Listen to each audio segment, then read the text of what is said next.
The day I buried my 6-year-old son, I stood alone at his grave. No parents, no sister, no aunts, uncles, or cousins. Just me, a small white coffin, and the kind of silence that breaks something inside you that never fully heals. I thought maybe there was an emergency. Maybe someone was sick. Maybe traffic, or a miscommunication, or anything. Anything that could explain why my entire family abandoned me on the worst day of my life. Then I checked my phone and saw the photos. My sister's housewarming party, balloons, champagne, my parents smiling in her new living room, raising glasses, celebrating while I was lowering my child into the ground. But that wasn't even the part that destroyed me. The part that destroyed me was the voicemail I found later. My father's voice, calm and practical, telling my sister, "Move the party to the funeral day. We don't want to go near that kind of bad luck. It's a minor event anyway, Molly will get over it." Minor event. My son's funeral was a minor event. I didn't scream, I didn't cry, I didn't call them demanding an explanation.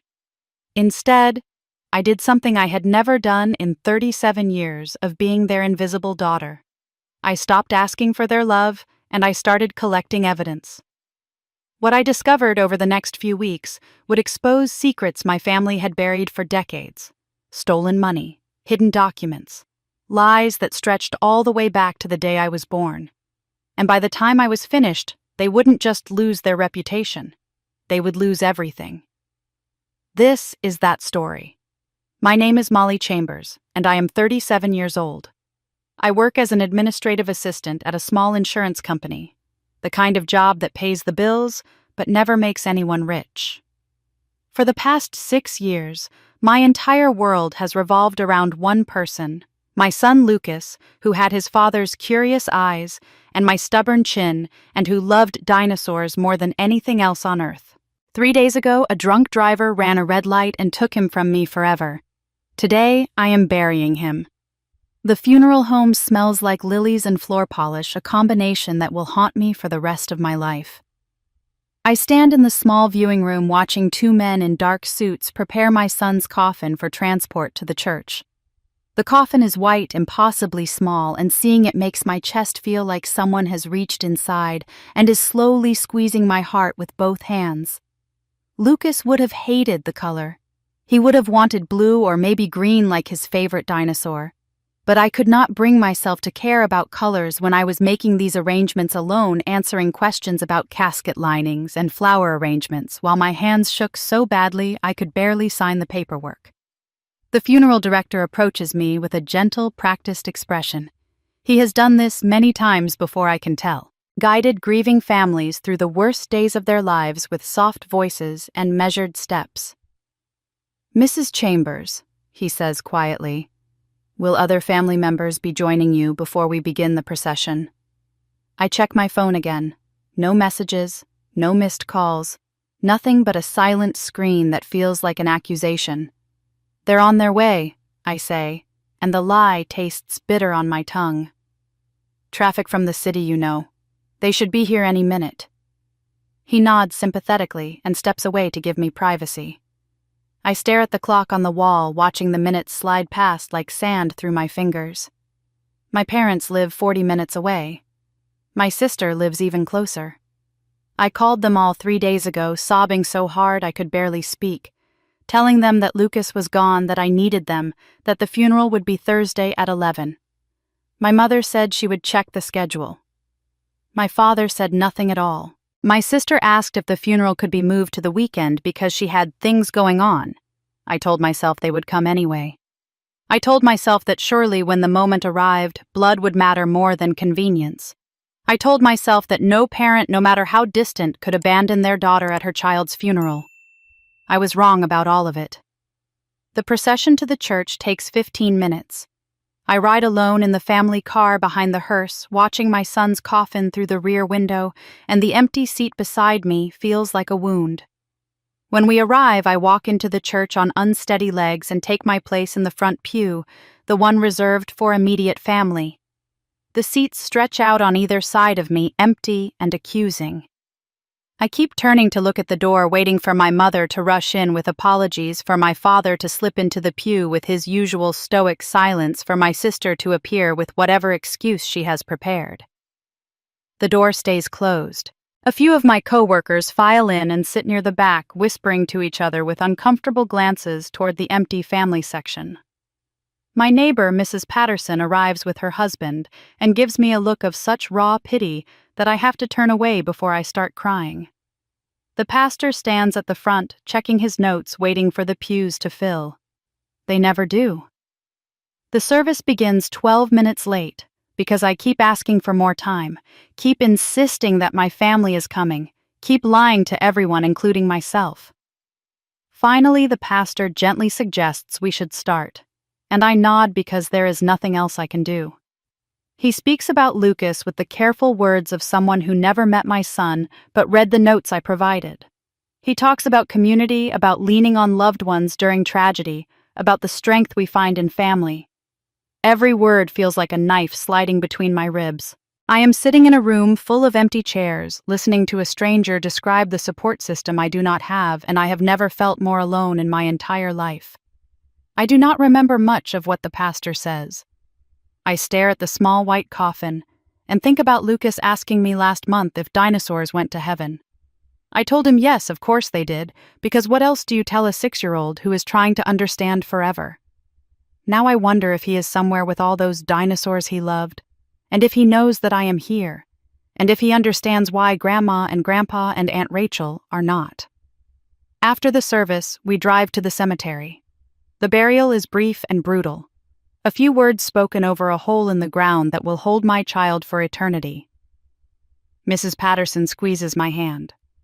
A co-worker whose name I cannot remember offers to drive me home.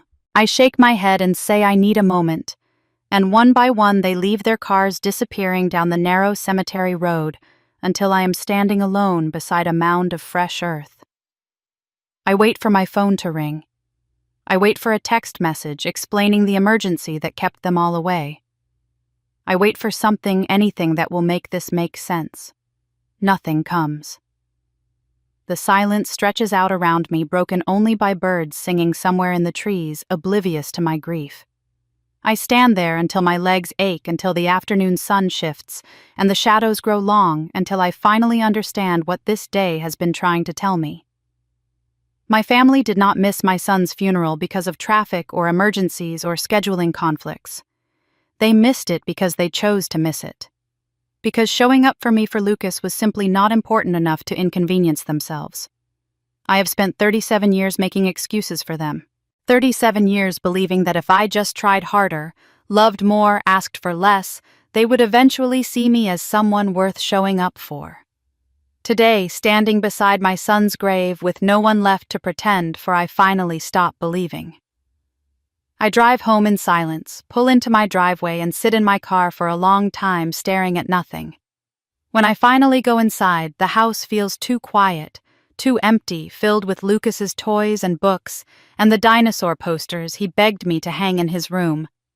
I pour myself a glass of water I do not drink and sit at the kitchen table trying to figure out what I'm supposed to do now. That is when I see the notification on my phone.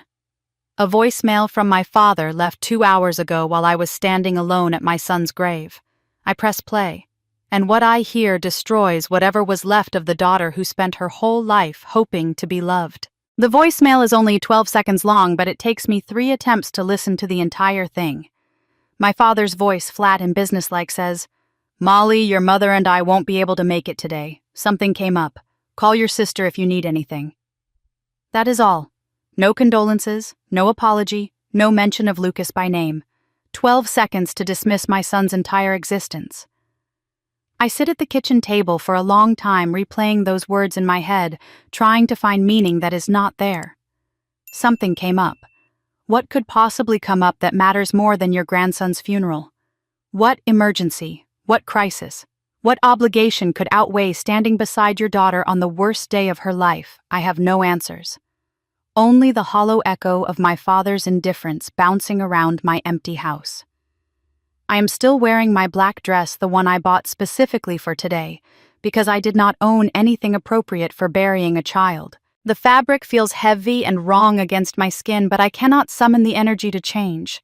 I cannot summon the energy to do anything except sit here in the growing darkness, watching the shadows lengthen across the floor, feeling the weight of this day pressing down on me like a physical thing. My phone buzzes on the table, and for one desperate moment, I think it might be my mother calling to explain, to apologize, to say that, of course, they wanted to be there, but something terrible happened. I grab the phone with shaking hands and see a notification for an incoming group call.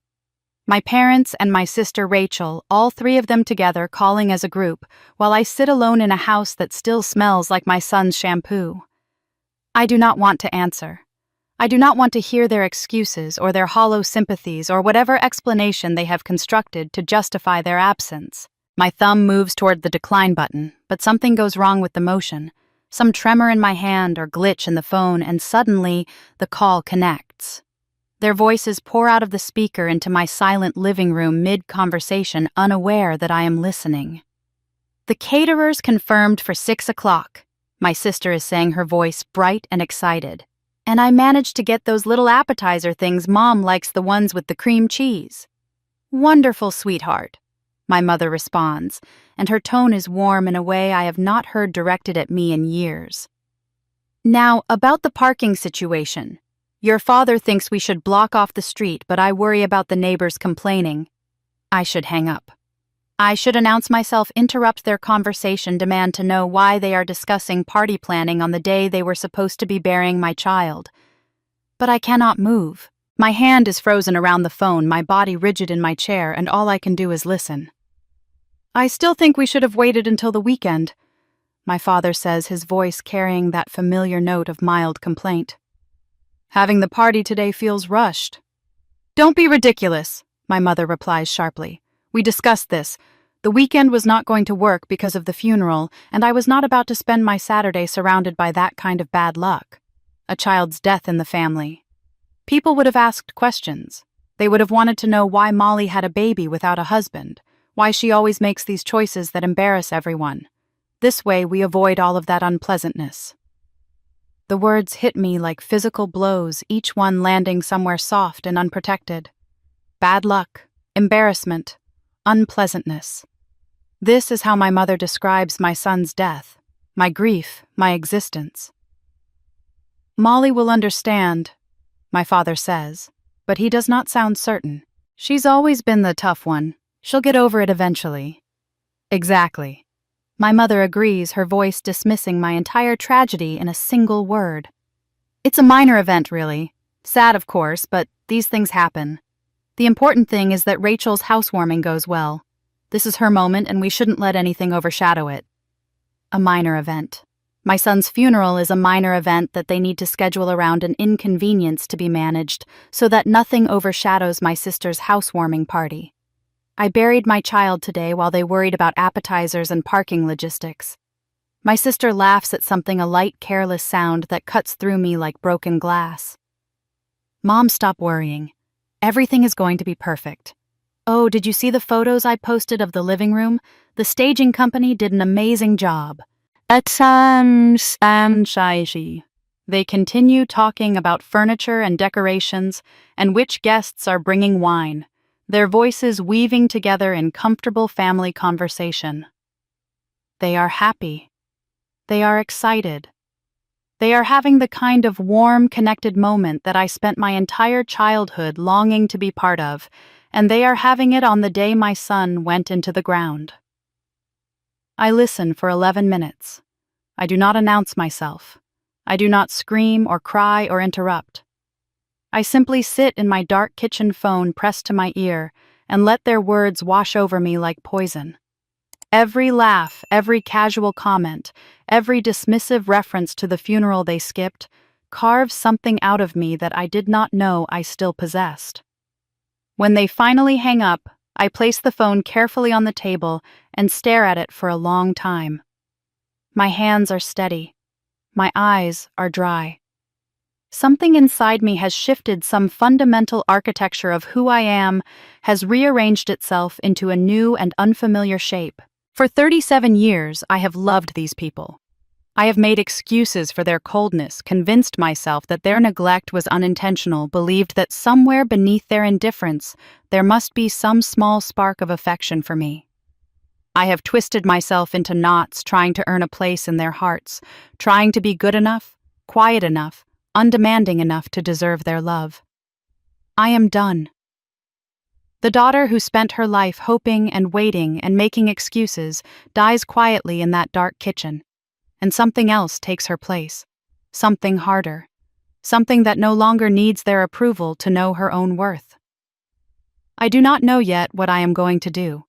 I only know that everything has changed, and there is no going back to the woman I was before I heard my mother call my son's funeral a minor event.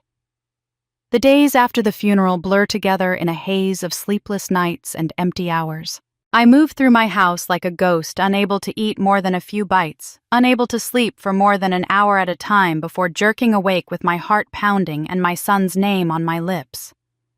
The silence is unbearable.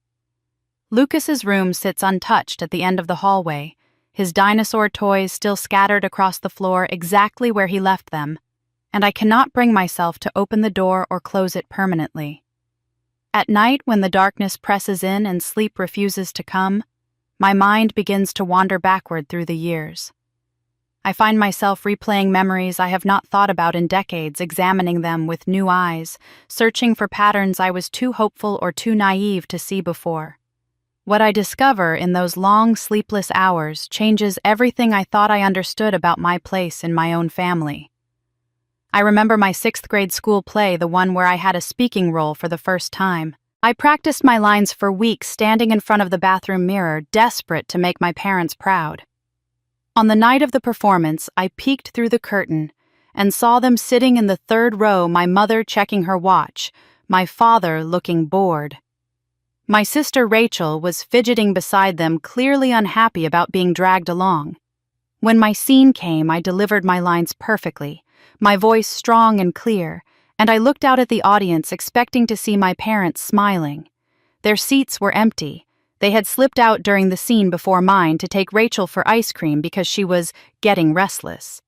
I found out later from a neighbor who stayed for the whole show. I remember birthdays year after year where my cakes came from the grocery store bakery while Rachel's were custom ordered from the expensive shop downtown. I remember being told that I was easy to please and not fussy like your sister, as if my low expectations were a character trait rather than a survival mechanism. I remember the year I turned 13 and asked for a small party with 3 friends, and my mother sighed and said we could not afford it, then threw Rachel a surprise party with 20 guests 2 months later for her 10th birthday. I remember being told to be mature when I was barely old enough to understand what the word meant. I remember my father saying I needed to set an example for my younger sister, as if my entire purpose was to be a supporting character in her story. I remember swallowing complaint after complaint, hurt after hurt, telling myself that this was just what older siblings did, that my parents loved me in their own way, that things would be different when I was older, and they could see me as an adult rather than a responsibility. Things were never different, but one memory rises above all the others, sharp and clear and devastating in its implications.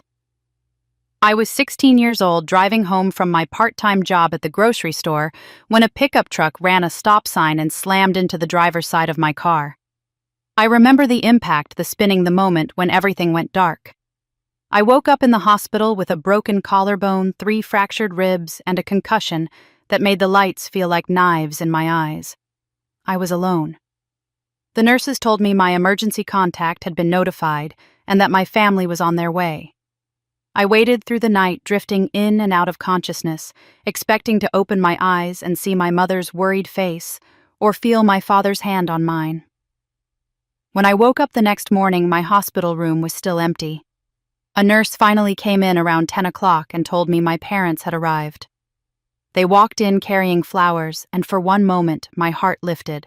Then I saw the cellophane wrapping the small card tucked into the bouquet, the name written in my mother's handwriting, "Congratulations, Rachel." They were leftover flowers from my sister's dance recital the night before the event they had attended while I lay bleeding in an emergency room. They had not even bothered to remove the card. My mother stood at the foot of my bed, arms crossed, and told me I was lucky it wasn't worse. My father checked his watch twice in the first 5 minutes.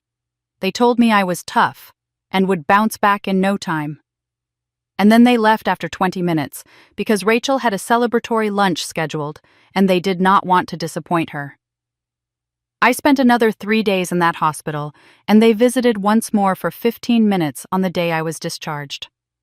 Lying in my bed all these years later, I finally understand what I could not see at 16.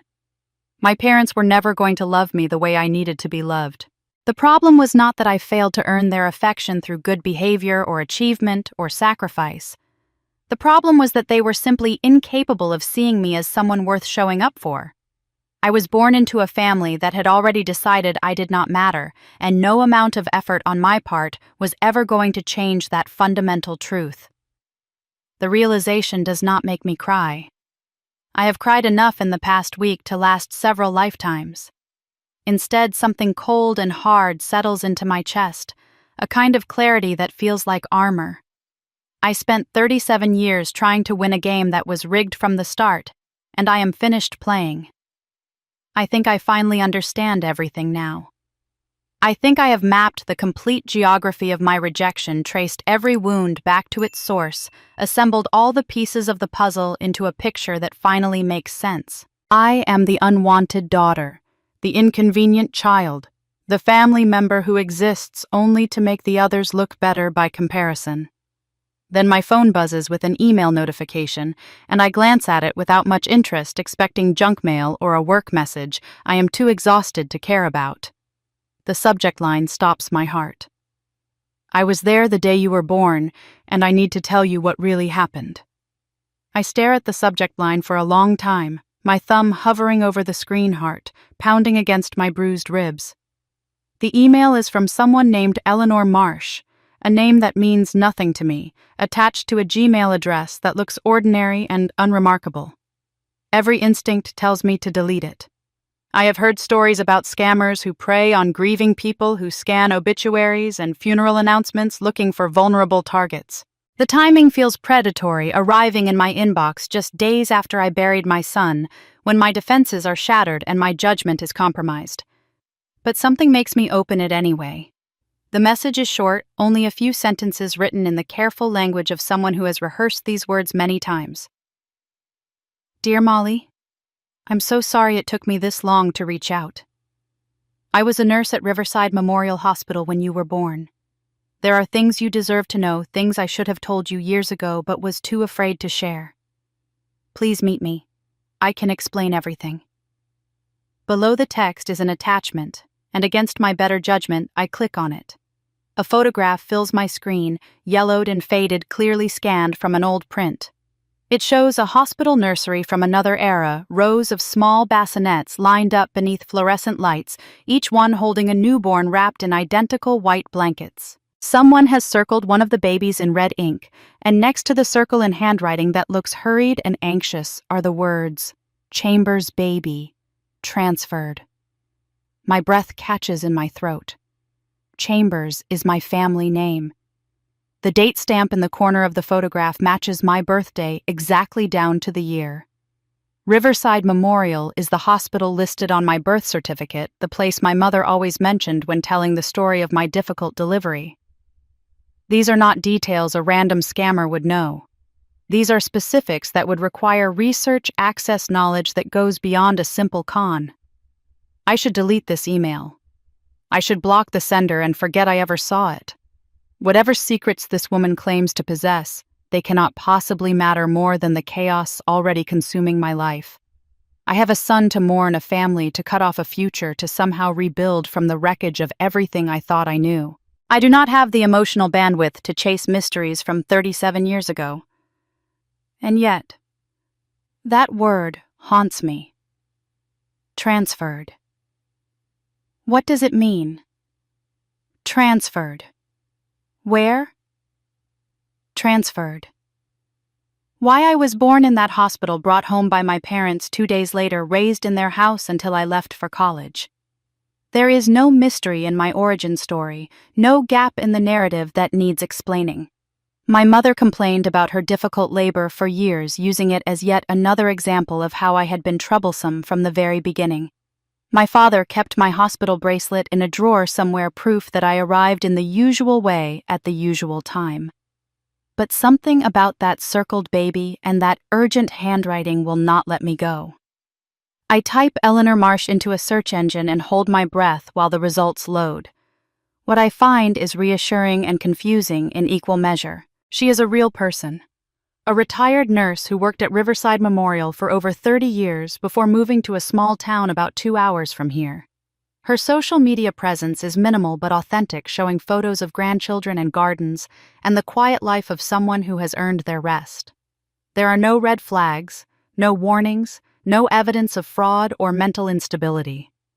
She looks like exactly what she claims to be, an elderly woman with a secret she has carried too long. I read her email again, searching for the manipulation I am certain must be hiding between the lines. But the tone is not predatory. It is heavy, weighed down by something that feels like genuine regret. She writes like someone who has been waiting for the courage to send this message for decades, not like someone who crafted it yesterday to exploit a stranger's grief. The apology in her opening line feels real, the kind of sorry that comes from years of silent guilt, rather than a script designed to build false trust. For 3 days, I do nothing. I go to work on autopilot, site through meetings I do not remember, come home to a house that echoes with my son's absence. The email sits in my inbox like a splinter, impossible to ignore, demanding attention I am not ready to give. I draft responses and delete them. I look up Eleanor's address and close the map. I tell myself that some doors are better left closed, that the past cannot hurt me if I refuse to look at it directly. But my family has already taught me the cost of not knowing.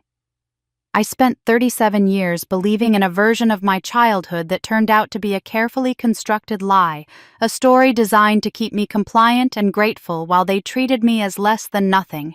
I trusted them, and that trust was rewarded with abandonment at my son's grave. If there is another lie waiting to be uncovered, another piece of my history that has been hidden from me, I need to know. The truth cannot possibly hurt more than the ignorance I have already survived. On the 4th day, I send Eleanor a reply. It is brief and guarded, agreeing to meet at a coffee shop halfway between our towns, making clear that I am skeptical but willing to listen. Her response comes within the hour, thanking me for my willingness and promising to explain everything when we meet. I drive to the cafe on a gray Tuesday morning, my hands tight on the steering wheel, my stomach churning with anxiety and anticipation. I do not know what I am hoping to find. Answers, maybe. Or perhaps just confirmation that my instincts about this woman are wrong, that she is exactly the scammer I suspected, and I can return to my grief with one less mystery to haunt me. The cafe is small and quiet, half empty in the mid-morning lull. I spot Eleanor immediately sitting alone at a corner table, her hands wrapped around a cup of tea that has long gone cold. She is older than I expected, mid-70s at least, with silver hair pulled back in a neat bun and a face lined with the kind of wrinkles that come from years of worry rather than laughter. She looks up as I approach, and the moment our eyes meet, I understand why she waited so long to reach out. Her eyes are the exact same shape as mine, the same unusual shade of gray-green that I have never seen in anyone else. The same slight downward tilt at the outer corners that I always assumed was uniquely my own.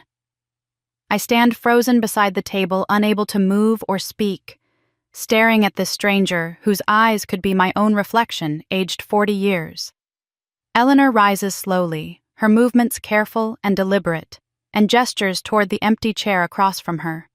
Her hands are trembling, I notice, and not with the unsteady shake of old age. This is something else. Something that looks like fear mixed with relief. The tremor of someone who has been holding a weight for so long that setting it down feels almost as terrifying as carrying it. "Please," she says, her voice soft and strained. "Sit down. I know this must be confusing, and I promise I will explain everything." I lower myself into the chair without taking my eyes off her face. Up close, the resemblance is even more striking. We share the same brow shape, the same habit of furrowing it when anxious. When she reaches up to tuck a strand of hair behind her ear, the gesture is so familiar that I feel a chill run down my spine. I have done that exact motion thousands of times, always assuming it was simply a quirk of my own, never imagining it might be something inherited from a woman I have never met. "You're not my mother," I say, and it comes out as a statement rather than a question. If she were my entire world, would make even less sense than it already does. "No," Eleanor confirms, quickly shaking her head. "No, I'm not your biological mother. But I was there the day you were born, and what I saw that day has haunted me every moment since." She pulls the worn manila envelope closer to her chest, clutching it like a lifeline. "I was a delivery nurse at Riverside Memorial for 32 years. I helped bring hundreds of babies into the world. But your birth is the one I could never forget, the one that made me question everything I thought I knew about parents and love and what people are capable of doing to their own children." My mouth goes dry. "What are you talking about?" Eleanor closes her eyes for a moment, gathering herself, and when she opens them again, I see tears forming at the edges. "When you were born, there were complications during the delivery. The doctors noticed some indicators that concerned them, certain reflexes that were not quite right, some measurements that fell outside normal ranges. Within hours of your birth, they told your parents that you might have a serious developmental condition. They said you could require lifelong care, that you might never walk or speak normally, that raising you would be a significant burden." The words hit me like physical blows. I think of my mother's complaints about her difficult labor, my father's distant detachment, the lifetime of being treated as less than my sister. A new and terrible picture begins to form in my mind. Your parents did not react the way most parents do when they hear news like that. Eleanor continues, her voice dropping lower, as if speaking too loudly might make the words more true. They didn't cry or ask questions about treatment options or hold you closer. They asked about alternatives. They wanted to know about adoption, about foster care, about what would happen if they simply chose not to take you home. I feel the blood drain from my face. They were going to give me away. Eleanor nods slowly, painfully. Within 48 hours of your birth, they had contacted a social worker. I saw the paperwork myself, the forms for voluntary relinquishment. They were partially filled out, waiting only for signatures. Your father asked how quickly the process could be completed. Your mother never came to the nursery to hold you, not once. They had already decided you were broken, and they did not want a broken child. The cafe around me seems to blur and fade, the sounds of other customers becoming distant and unreal. I am sitting in a small bubble of horror, processing the idea that my parents looked at their newborn daughter and saw nothing worth keeping. The coldness I felt from them my entire life suddenly makes a terrible kind of sense. "But they did keep me," I managed to say. "Something changed." "Something changed." Eleanor agrees, and there is bitterness in her voice now. 2 weeks after you were born, the hospital ran more thorough tests. The initial diagnosis was completely wrong. You were perfectly healthy, no developmental issues, no need for special care. Just a normal, beautiful baby girl who had been mislabeled by doctors who made assumptions too quickly. She opens the manila envelope and spreads several documents across the table. I see old hospital letterhead, legal forms, a settlement agreement with numbers that make my eyes widen. "The hospital was terrified," Eleanor explains. "They knew your parents had nearly given you up based on a misdiagnosis. If that information became public, if your parents sued for the psychological trauma they experienced, the liability would have been enormous. So they offered a settlement, a substantial one. Enough money to buy a house, pay off debts, establish financial security for years to come." I stare at the settlement figure on the document in front of me. It is more money than I have ever seen in one place, a number that represents a lifetime of comfortable living. "Your parents took the money," Eleanor says quietly. "They took the money, they kept you, and they signed agreements promising never to speak about what happened. But they didn't keep you because they had changed their minds about wanting you. They didn't suddenly realize they loved you after all. They kept you because you had become valuable. You were worth more to them alive and in their house than gone and forgotten. I cannot breathe. The air in the cafe feels thick and poisonous, each inhale burning my lungs. My entire childhood, every moment of neglect and dismissal, every time I wondered why my parents seemed incapable of loving me, suddenly has an explanation more devastating than I could have imagined. Eleanor reaches across the table and places her weathered hand over mine. Her touch is gentle, almost maternal, and I realize that this stranger has shown me more tenderness in 5 minutes than my own mother showed me in 37 years. They didn't keep you because they loved you, she says, her voice barely above a whisper.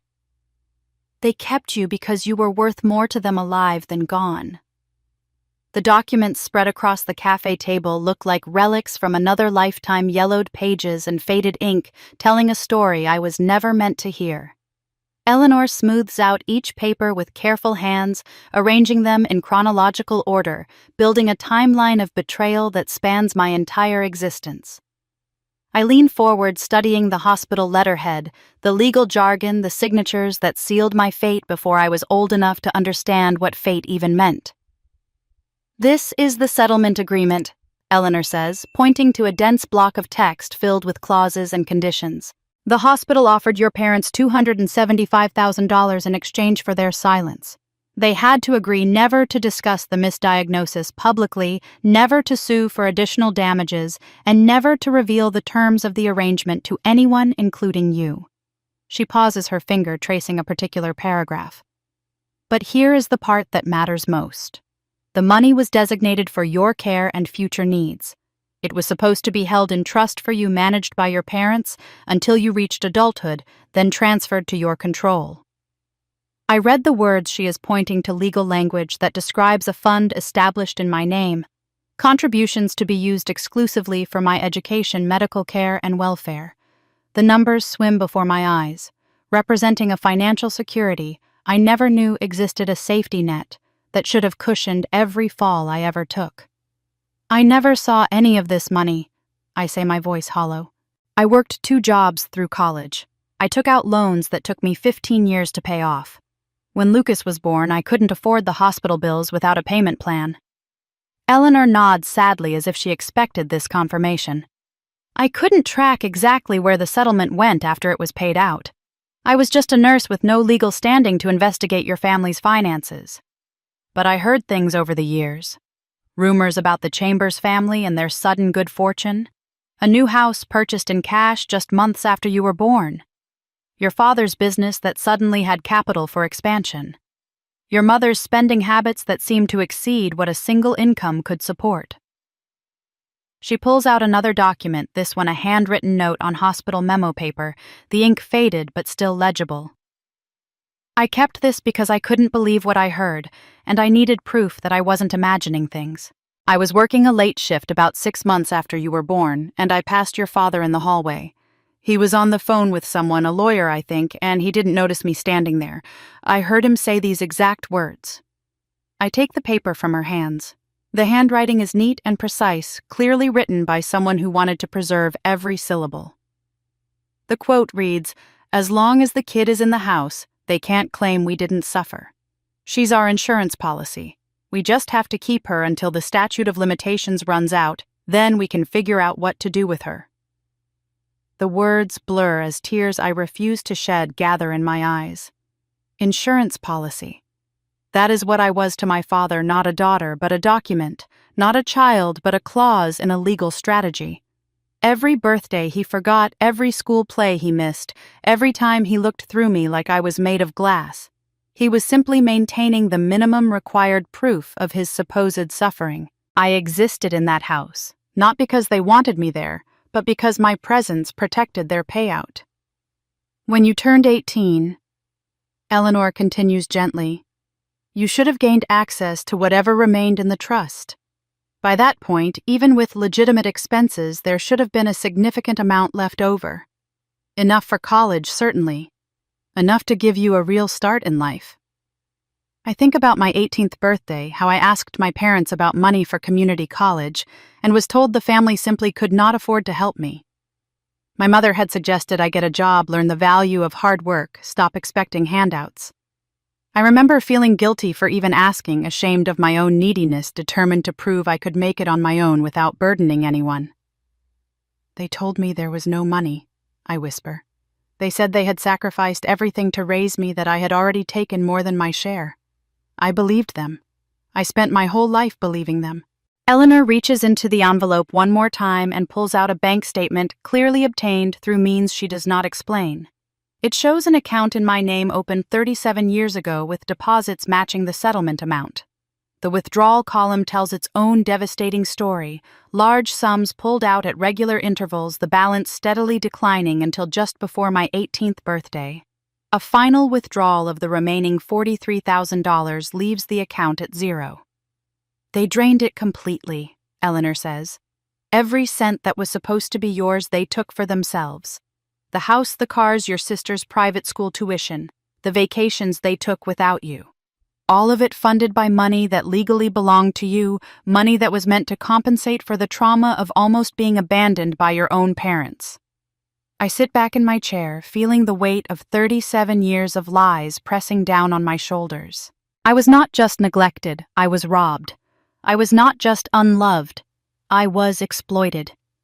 Every moment of my childhood that felt wrong, every instinct that told me I did not belong, was not paranoia or self-pity.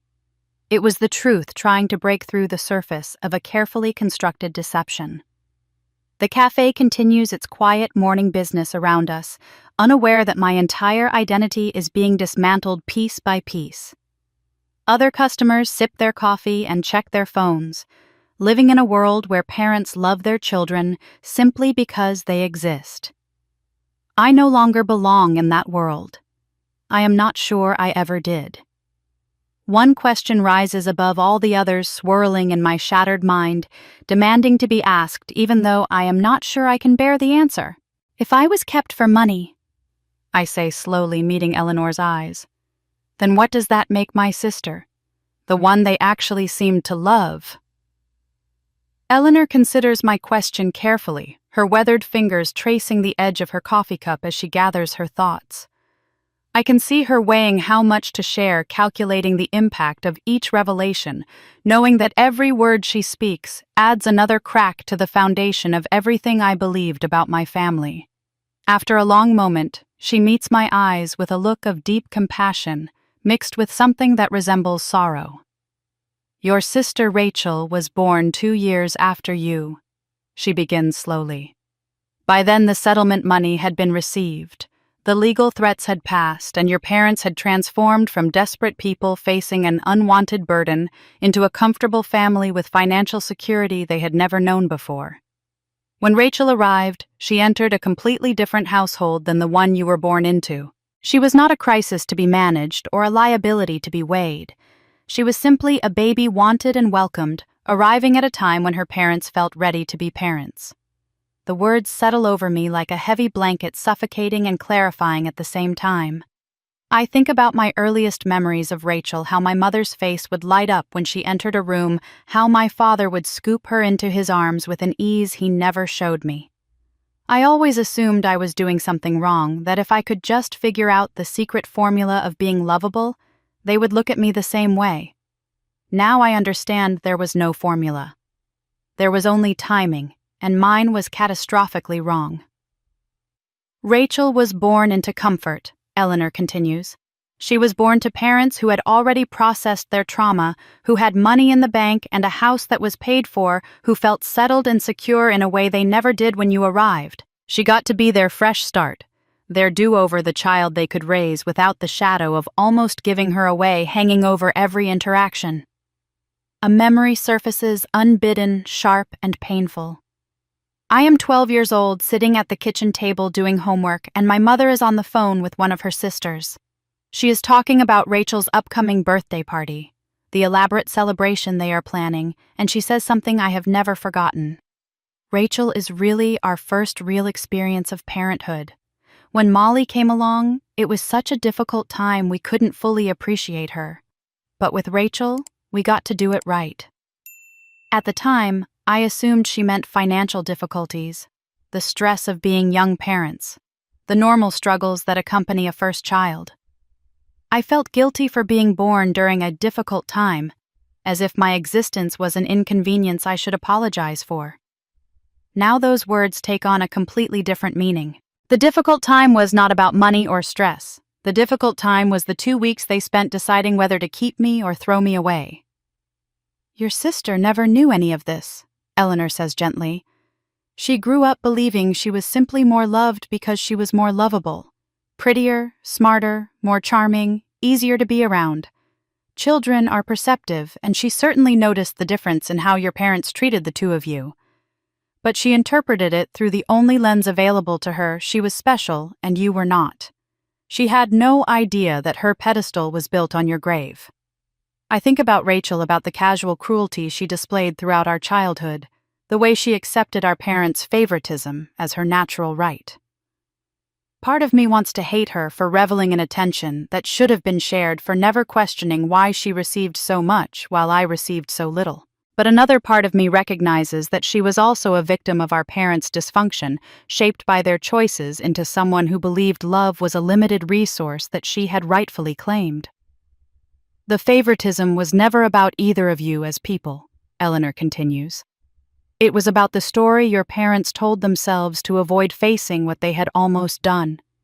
You were a constant reminder of their ugliest moment, the time they looked at their newborn daughter and calculated her worth in dollars and inconvenience.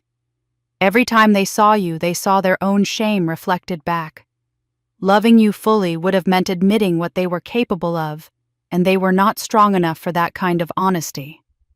I understand now why I always felt like a ghost in my own home. It was not my imagination or oversensitivity. I was being punished for a crime I did not commit, serving a sentence for the sin of being born at the wrong time to the wrong people. My parents could not look at me without seeing their own moral failure, so they simply chose not to look at me at all. Rachel, meanwhile, was their redemption narrative. She was proof that they could be good parents, loving parents, the kind of parents who show up at school plays and throw elaborate birthday parties and actually seem to enjoy their child's existence. By lavishing attention on her, they could convince themselves that the way they treated me was an aberration, a product of circumstance rather than character. Eleanor begins gathering the documents spread across the table, returning them carefully to the manila envelope. "I've told you everything I know about your birth and those early years," she says. "But I suspect there's more to discover. People who are capable of what your parents did don't usually stop at one betrayal. If they used you for money once, they probably found other ways to exploit the situation over the years." Her words trigger something in my memory, a detail I had filed away without understanding its significance. 7 years ago, I called my parents to share news that I thought would finally bridge the gap between us. I was pregnant. I was going to give them a grandchild. Their reaction was strange, muted in a way I could not explain. And within the week, I later learned they had completely rewritten their will. Eleanor's words echo in my mind for days after our meeting, pushing me toward questions I never thought to ask.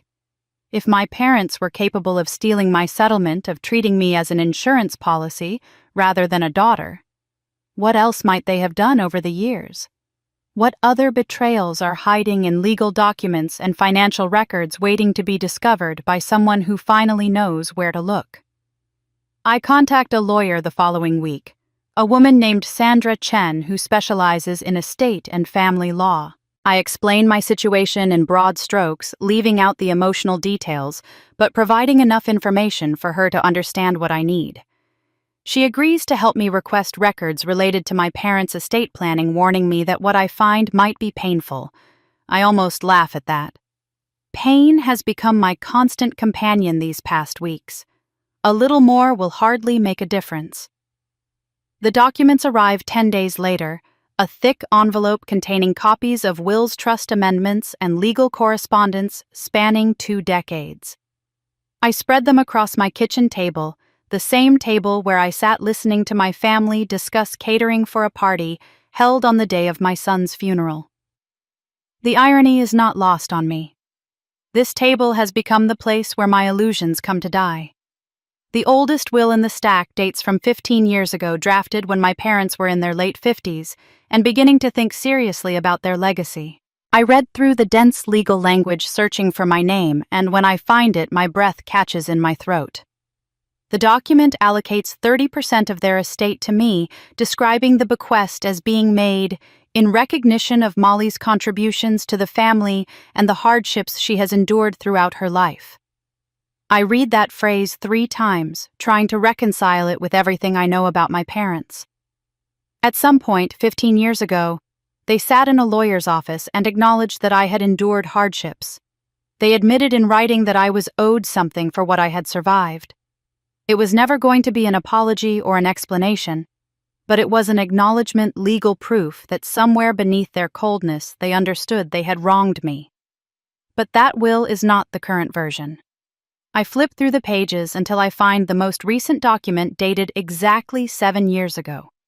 The allocation to me has been completely removed.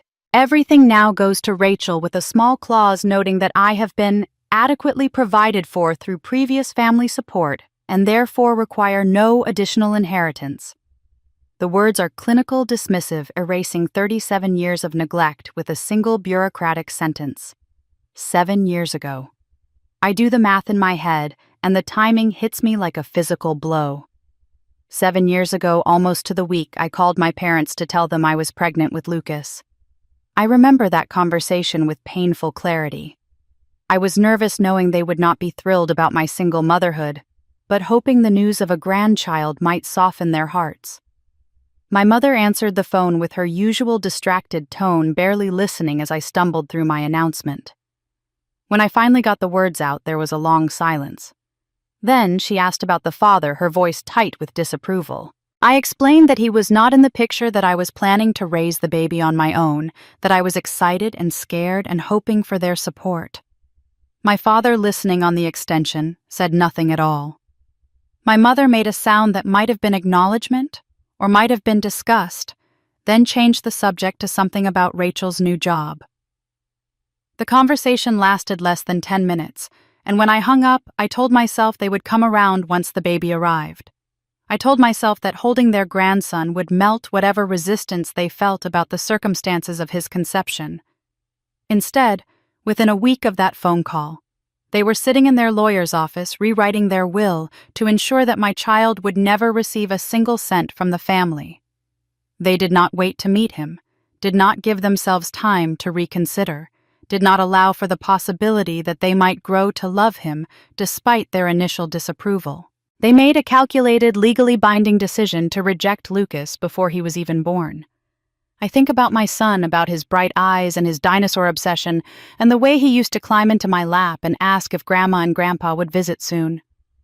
I always made excuses for their absence, telling him they lived far away, that they were busy, that they would come when they could.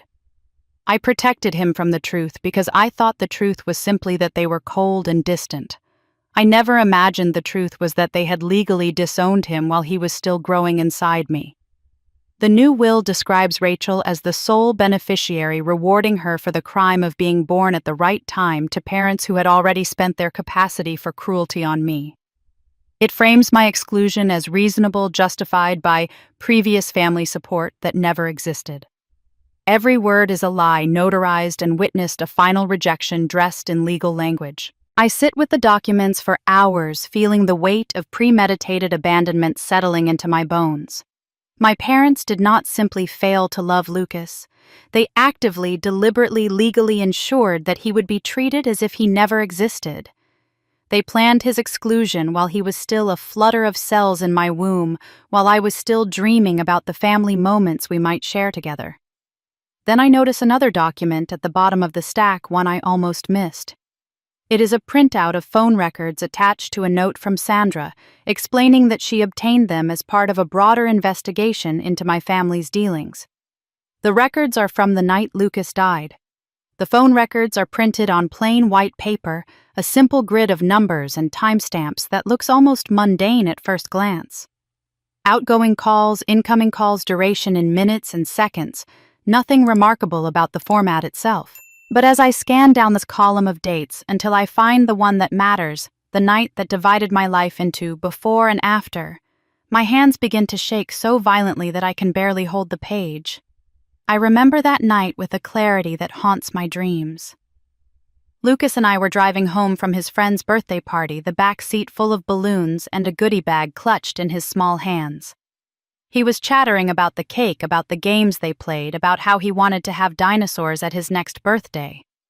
Then headlights appeared in the wrong lane, too fast, too close, and everything became noise and spinning and glass.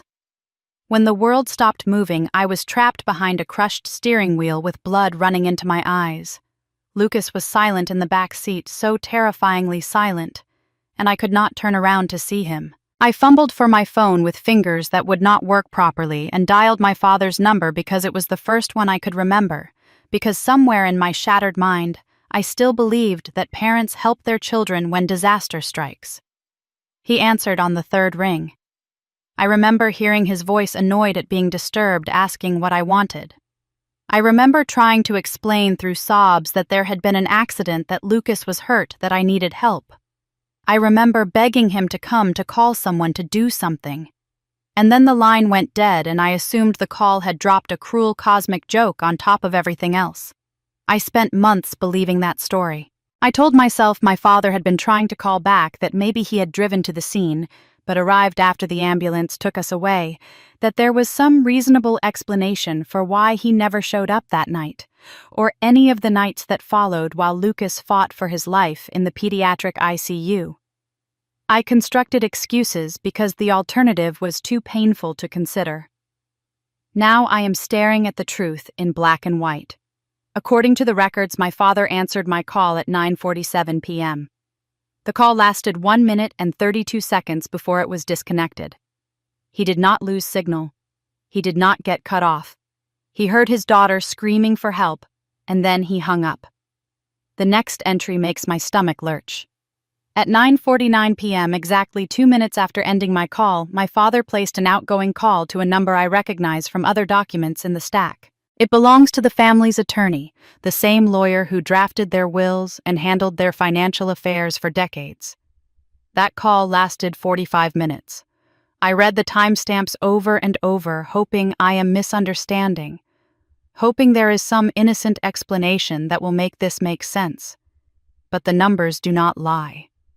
While I was trapped in a crushed car screaming my son's name, my father was on the phone with his lawyer. While paramedics arrived and cut through metal to reach Lucas's broken body, my father was asking questions about liability. While my 6-year-old son took his last ragged breaths on a helicopter rushing him to a trauma center, my father was calculating whether his assets were protected. I think about what questions he must have asked during those 45 minutes. Could Molly sue me for not coming to help? If the child dies, could I be held responsible for not calling 911 myself? Does this affect our estate planning? Is there any way this accident could expose us to financial risk? He never called me back.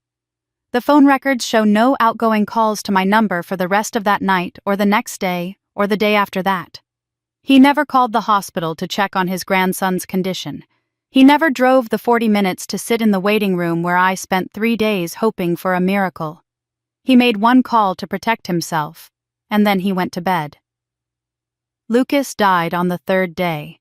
His little body, so broken by the impact, simply could not hold on any longer. I was alone when the doctor came to tell me there was nothing more they could do. I was alone when I signed the paperwork authorizing them to stop the machines. I was alone when I kissed my son's forehead for the last time and walked out of that hospital into a world that no longer contained him. My father spent those same 3 days going about his normal routine. The phone records show calls to his golf buddies, to his accountant, to a restaurant where he apparently made dinner reservations for the same night Lucas's heart stopped beating. I set the papers down and sit in absolute stillness, feeling something fundamental shift inside me. The grief is still there, will always be there, but now it has a companion. Something cold and sharp and utterly focused. Something that looks at these phone records and sees not just evidence of cruelty, but a weapon. My parents have spent 37 years treating me as something less than human. They kept me for money, stole my settlement, cut me from their will, and abandoned my son before and after his death. They did all of this because they believed I would never fight back, Never demand accountability, never be anything more than the invisible daughter who accepted whatever scraps they deigned to throw her way. They were wrong. Eleanor calls me 2 days after I discover the phone records, her voice gentle but urgent on the other end of the line. She can hear the change in me. I think the shift from devastated to determined. When I tell her what I found about the 45 minutes my father spent with his lawyer while my son was dying, she is silent for a long moment. Then she says she knows someone who might be able to help someone who has spent his career holding powerful people accountable for the damage they cause. His name is David Chen, and he is not the kind of lawyer I expected to find myself sitting across from. His office is modest, tucked into a small building on the outskirts of downtown filled with books and papers and the comfortable clutter of someone who cares more about his work than appearances. He is in his late 60s, semi-retired according to Eleanor, but his eyes are sharp and alert as he shakes my hand and gestures for me to sit. There is no pretense here, no polished conference table or intimidating legal degrees displayed on the walls. Just a man with a notepad and a willingness to listen. I have prepared myself for dismissal. My entire life has been a series of being told that my feelings are exaggerated, my memories unreliable, my grievances unworthy of attention. I expect David to hear my story and explain patiently that family disputes belong in therapy, not courtrooms.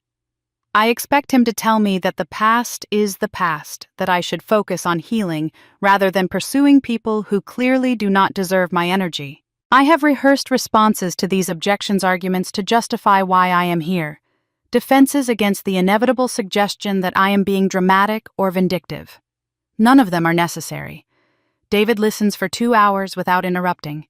He takes notes in a small leather journal, his pen moving steadily across the pages as I describe my childhood, the settlement Eleanor told me about, the will that was rewritten when I announced my pregnancy, the phone records from the night Lucas died. I talk until my throat is raw and my coffee has gone cold, laying out 37 years of evidence that my parents never saw me as a daughter worth loving. When I finally stop speaking, exhausted and emptied, David sets down his pen and looks at me with an expression I do not recognize at first. It takes me a moment to identify it as respect. "You have a case," he says simply. "Several, actually." The words hit me like a physical force.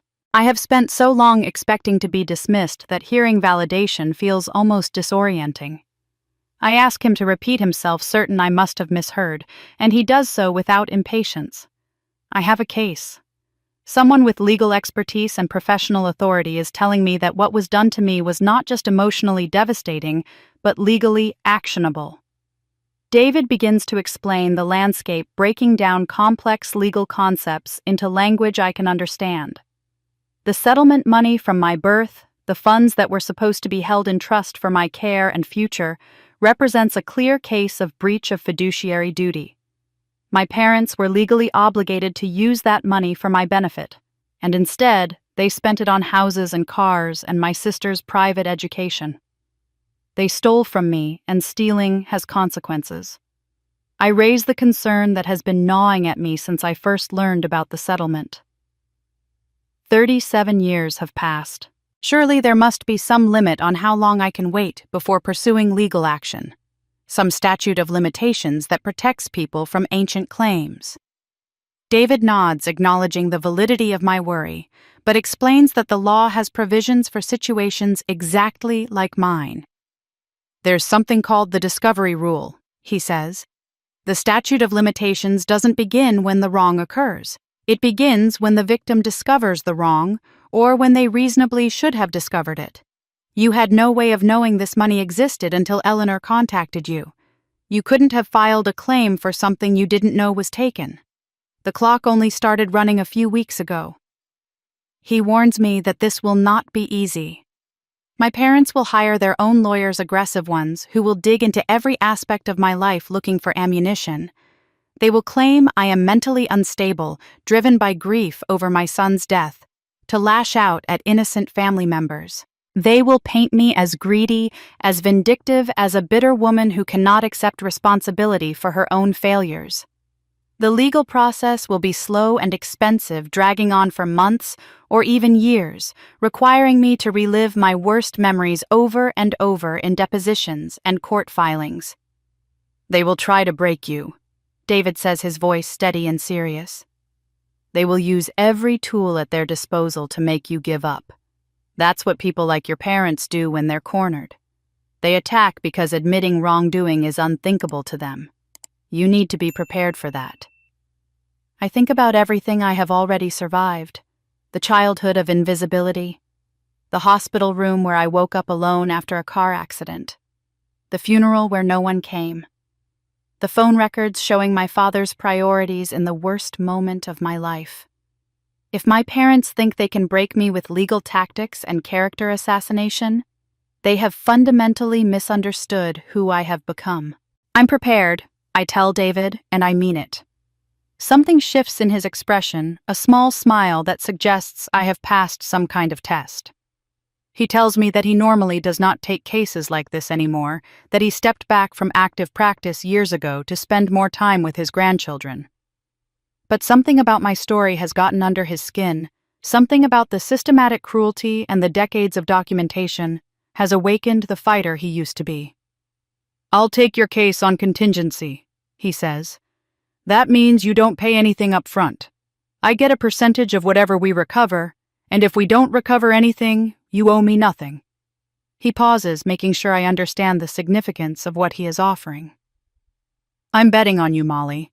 I'm betting that your story deserves to be heard, and that a judge or jury will see what I see, a woman who was treated as less than human by the people who were supposed to protect her." We spend another hour discussing strategy timelines and the documents he will need me to gather. Eleanor's records the estate papers, Sandra obtained the phone records from that terrible night. All of it will become evidence in a case that will force my parents to answer for what they have done. Before I leave, David drafts the first letter. It is a formal notice informing my parents of the legal action being contemplated against them, requesting preservation of all relevant documents, and making clear that their daughter is no longer willing to be silent. He reads it aloud to me, and hearing the words in his measured, professional voice makes everything feel suddenly terrifyingly real. The letter goes out that week, sent by certified mail to ensure proof of delivery. I track the package online, watching it move through sorting facilities and distribution centers, knowing that when it arrives, everything will change. It lands in my parents' mailbox on a Saturday afternoon while they are still celebrating at my sister's house, toasting her success and enjoying the family warmth they never bothered to share with me. The documents pile up on David's conference table like evidence of a crime, which is exactly what they are. I sit across from him on a gray Wednesday afternoon, pen in hand, signing my name to form after form authorizing actions I never imagined I would take against my own family. Subpoenas for financial records, requests for depositions, formal notifications of legal proceedings. Each signature feels like a small act of revolution, a declaration that I am no longer the daughter who accepts whatever treatment is handed to her without complaint. There is something surreal about seeing my pain translated into legal language. The years of neglect become breach of fiduciary duty. The stolen settlement becomes misappropriation of funds designated for a minor. The lifetime of being treated as less than nothing becomes evidence in a case file organized and numbered and ready to be presented to a judge. I am no longer just Molly Chambers, grieving mother, overlooked daughter woman who was told her son's funeral was a minor event. I am now a plaintiff with legal standing, and that distinction changes everything. David explains the process as I sign. Each document serves a specific purpose. Each form opens a door that my parents have kept locked for 37 years. The subpoenas will force banks and financial institutions to release records my parents assumed were private forever. The deposition requests will compel them to sit in a room and answer questions under oath, unable to change the subject, or walk away when the conversation becomes uncomfortable. The formal notifications ensure they cannot claim ignorance, cannot pretend they never received warning that their daughter had finally decided to fight back. The same tools that built their comfortable life can be used to dismantle it. David says, watching me sign the final document. They used paperwork to take what was yours. Now we use paperwork to take it back. The investigation begins immediately, and what it reveals is worse than I allowed myself to imagine. David's team obtains records from the bank where my settlement was originally deposited, a trust account opened in my name 37 years ago. The initial deposit matches the amount Eleanor showed me in the hospital documents, a sum that should have provided financial security for my entire childhood and beyond. With proper management and compound interest over nearly 4 decades, that money should have grown into something substantial enough to fund a college education, a down payment on a house, a safety net for whatever life might throw at me. Instead, the account was systematically emptied. The records show a pattern of withdrawals that reads like a timeline of my family's comfort purchased with my stolen inheritance. A large sum withdrawn 3 months after my birth, matching almost exactly the down payment on the house I grew up in, but never felt welcome in. Regular withdrawals throughout my childhood coinciding with renovations to that house, new cars in the driveway, vacations I was rarely invited to join. A massive withdrawal when I was 16, the same year my sister Rachel started at an expensive private high school, while I attended the underfunded public school across town. The largest single withdrawal came when Rachel was 18, a check written to cover her first year of tuition at a prestigious private university. I remember that year vividly.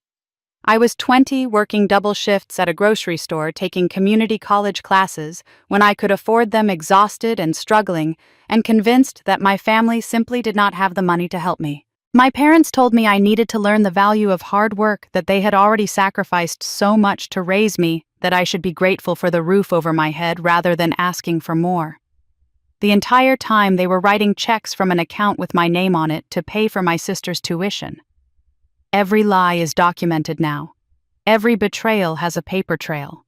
The vacations they took without me funded by my settlement. The investments my father made to secure his retirement drawn from money that legally belonged to me. The comfortable life they built, the reputation they cultivated, the image of a successful family they presented to the world, all of it constructed on a foundation of theft from their own daughter. David's expression grows grimmer as he reviews each new batch of records. He has handled cases involving family dysfunction before, but something about the systematic nature of my parents' betrayal seems to affect him personally. This wasn't careless mismanagement, he tells me during one of our meetings. This was deliberate. They knew what they were doing, and they did it anyway for almost 4 decades. The formal complaint is filed on a Thursday, a dense legal document outlining every allegation, every piece of evidence, every dollar that was stolen from me over the course of my entire life. Attached to the complaint is a demand letter written in David's precise legal prose, informing my parents that they have 30 days to respond before we proceed to the next stage of litigation. The letter makes clear that we have documentation, that we have witnesses, that we have a timeline of their fraud stretching back to my infancy. David warns me that my parents will not take this well. They have spent 37 years believing their secrets were safely buried, that the daughter they mistreated was too broken or too loyal to ever challenge them. Receiving formal legal notice that their crimes have been discovered will likely trigger a response somewhere between panic and fury. They'll deny everything first, David predicts. They'll claim the money was spent on your care, that you're remembering wrong, that this is all a misunderstanding. When that doesn't work, they'll get angry. They'll try to discredit you, paint you as unstable, suggest that grief over your son has driven you to irrational behavior. And when that doesn't work either, they'll try to make you feel guilty, play the victim act, like you're the one who has betrayed them by daring to seek accountability. I have spent my entire life being manipulated by these people. I know their playbook better than David ever could because I lived inside it for 37 years. The denial, the anger, the guilt, the constant shifting of blame onto anyone except themselves. I have watched them deploy these tactics against others, watched them rewrite reality to suit their narrative, watched them emerge from every conflict convinced of their own righteousness. But this time is different. This time, I have evidence. This time, I have a lawyer who believes me. This time, the daughter they dismissed as a minor inconvenience has transformed into something they never anticipated, a legitimate threat to the comfortable life they built on her stolen inheritance. The demand letter arrives at my parents' house on a Tuesday afternoon. I know because I track the delivery online, watching the notification appear on my screen, confirming that the certified mail has been signed for. I imagine my father's face as he opens the envelope, the confusion giving way to recognition, giving way to something like fear. I imagine my mother reading over his shoulder, her careful composure cracking as she realizes that the secrets they buried are now official legal documents. By Friday, according to updates from mutual acquaintances who do not know the full story, my parents are planning a celebration at Rachel's new house. A 1-month anniversary party, an excuse to gather friends and family and pretend that everything is fine, that they are still the respectable people everyone believes them to be. They have no idea that I am coming, or that their party is about to become the stage for their public unraveling. I spend the days leading up to Rachel's party in a state of strange calm, the kind of peace that comes from finally knowing exactly what you need to do. I do not agonize over my decision or second-guess my plan. I simply prepare, gathering the items I will need, rehearsing the words I will say, visualizing the moment when 37 years of silence will finally end. The invitation to the 1-month celebration never arrives, of course. I learn about the party through a cousin's social media post, a cheerful announcement about the gathering at Rachel's beautiful new home. The irony is almost too perfect.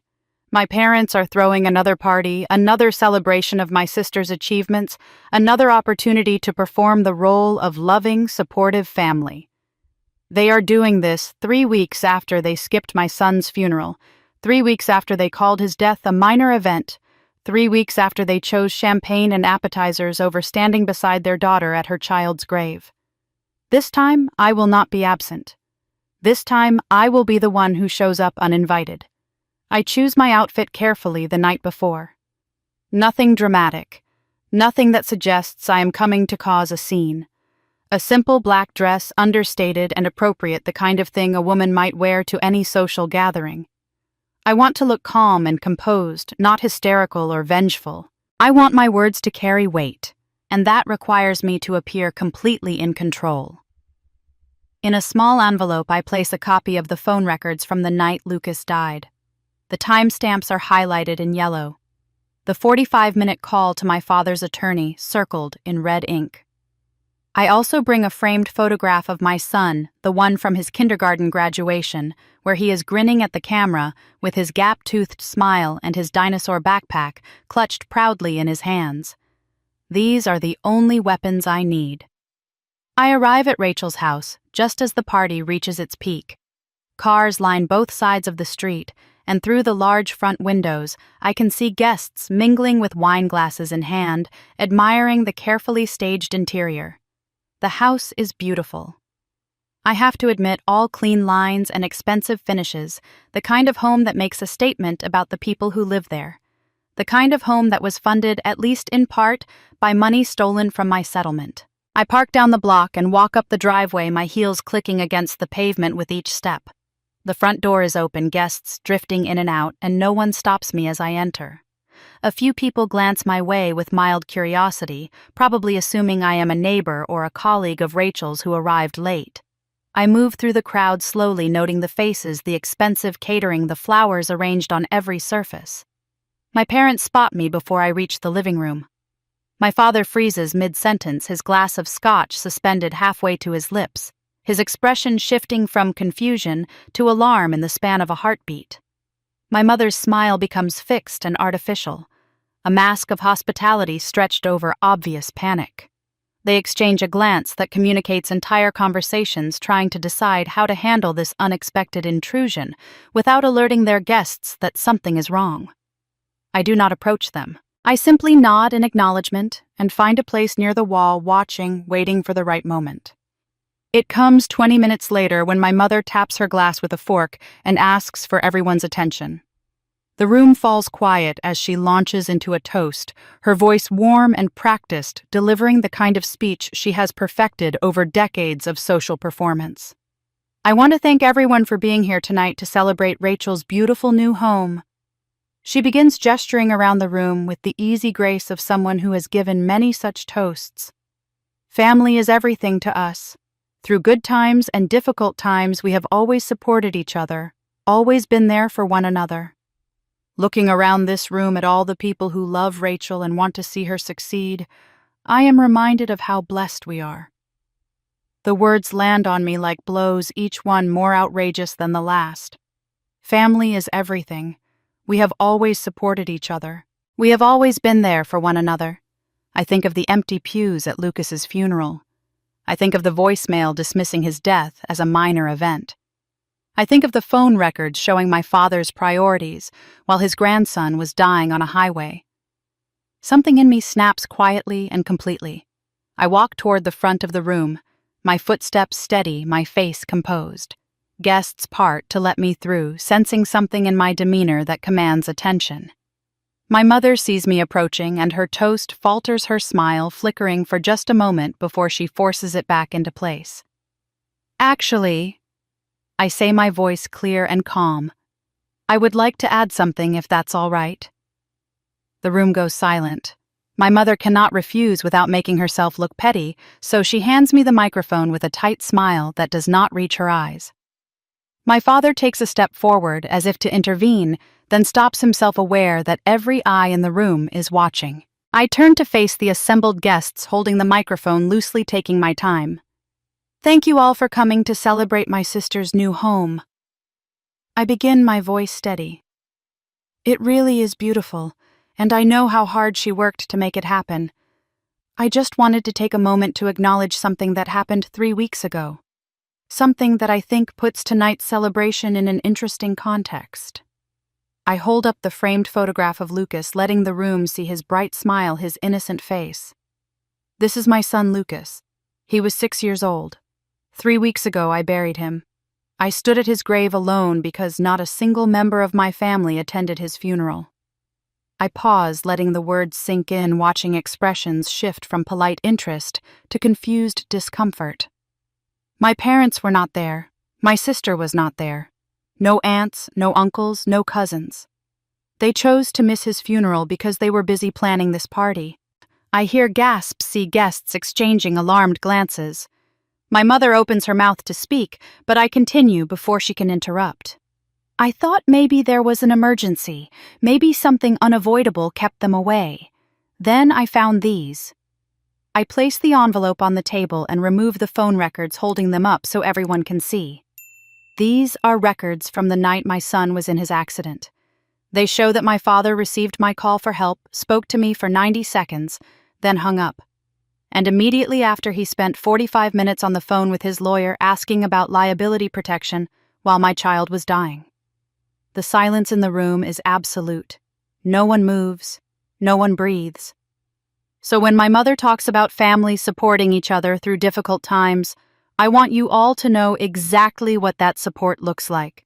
My son's funeral was a minor event to them, something to schedule around.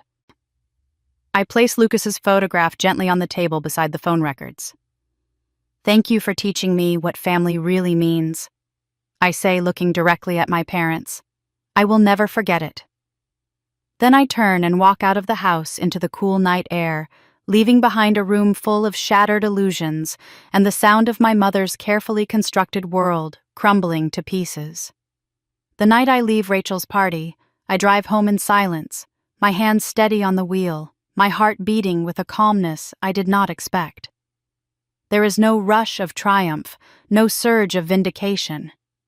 There is only the quiet satisfaction of having finally spoken the truth in a room full of people who needed to hear it. For the first time in 37 years, I did not swallow my pain to preserve my family's image. I let them see exactly who they are, reflected in the evidence I laid on that table. By morning, the community that my parents spent decades cultivating begins to fracture. I learn what happens next through a series of secondhand reports, messages from distant acquaintances who suddenly want to reconnect, phone calls from people I barely remember who heard something and want to know if it is true. The guests at Rachel's party did not keep what they witnessed to themselves. How could they? A grieving mother showing up with phone records proving her father prioritized legal protection over his dying grandson. A funeral skipped so the family could plan a housewarming celebration. The kind of story that spreads through a community like fire through dry grass, impossible to contain once it starts burning. Some people refuse to believe it, of course. My parents have spent a lifetime building their reputation, donating to the right charities, serving on the right boards, cultivating relationships with people who matter. They have carefully constructed an image of themselves as pillars of the community, generous and respectable, the kind of family that other families aspire to emulate. That image does not crumble overnight, no matter what evidence is presented. But doubt has been planted, and doubt has a way of growing. I hear that longtime friends of my parents are suddenly remembering things they dismissed at the time. The way I always seemed to be standing alone at family gatherings, separate from the warmth that surrounded Rachel. The holiday cards that featured Rachel prominently while I was cropped out or mentioned only in passing. The birthday parties I was never invited to, the graduations where my parents made excuses for my absence, the general sense that something was not quite right with the Chambers family's eldest daughter. These small observations, individually meaningless, begin to form a pattern when viewed through the lens of what happened at that party. Then the journalist calls. Her name is Margaret Chen. No relation to my lawyer, a reporter for the regional newspaper who covers human interest stories and local investigations.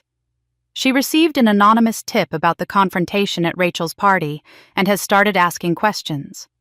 She does not publish anything immediately, understanding that accusations require evidence and context, but her inquiries alone send ripples through my parents' carefully managed world. I learn about her investigation when David calls me, his voice carefully neutral. A journalist has contacted my parents' attorney asking for comment on several specific allegations that they received a substantial settlement when I was born, that the money was supposed to be held in trust for me, that it was instead spent on personal expenses, including their home and my sister's education. My parents responded through their lawyer with carefully worded denials, neither confirming nor denying the existence of any settlement, dismissing the questions as based on misinformation from a disgruntled family member. But the damage is done simply by asking. In a community built on reputation and trust, even the suggestion of financial impropriety carries weight. People who receive calls from journalists asking about misappropriated funds do not emerge unscathed, regardless of how carefully they craft their denials. The questions themselves become a form of accusation lingering in the minds of everyone who hears them whispered at dinner parties and charity events. My father feels the impact most directly. He has spent decades building his social capital, serving on the boards of local organizations, chairing committees for causes he does not actually care about, accumulating the kind of influence that comes from being seen as a trustworthy community leader. That influence begins to evaporate almost immediately after the party. The first sign comes from the Historical Society, where he has served as treasurer for 15 years. A polite email arrives suggesting that perhaps he should take a temporary leave of absence while the family situation resolves itself. The phrasing is gentle, almost apologetic, but the message is clear. His presence has become a liability, and the organization would prefer he step back until the whispers die down.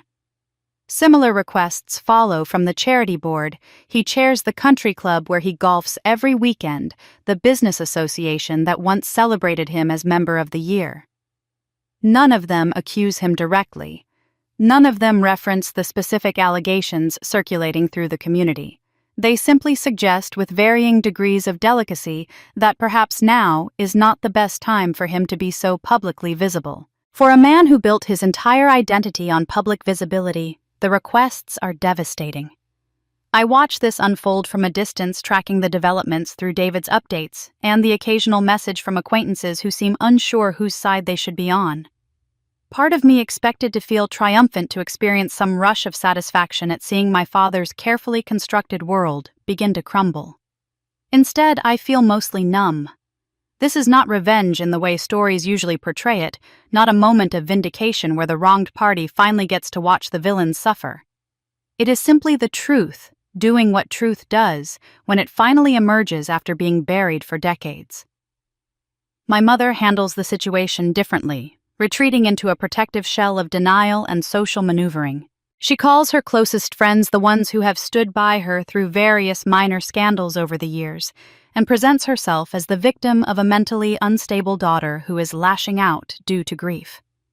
She suggests I have always been difficult, always been prone to exaggeration, always been resentful of my more successful sister.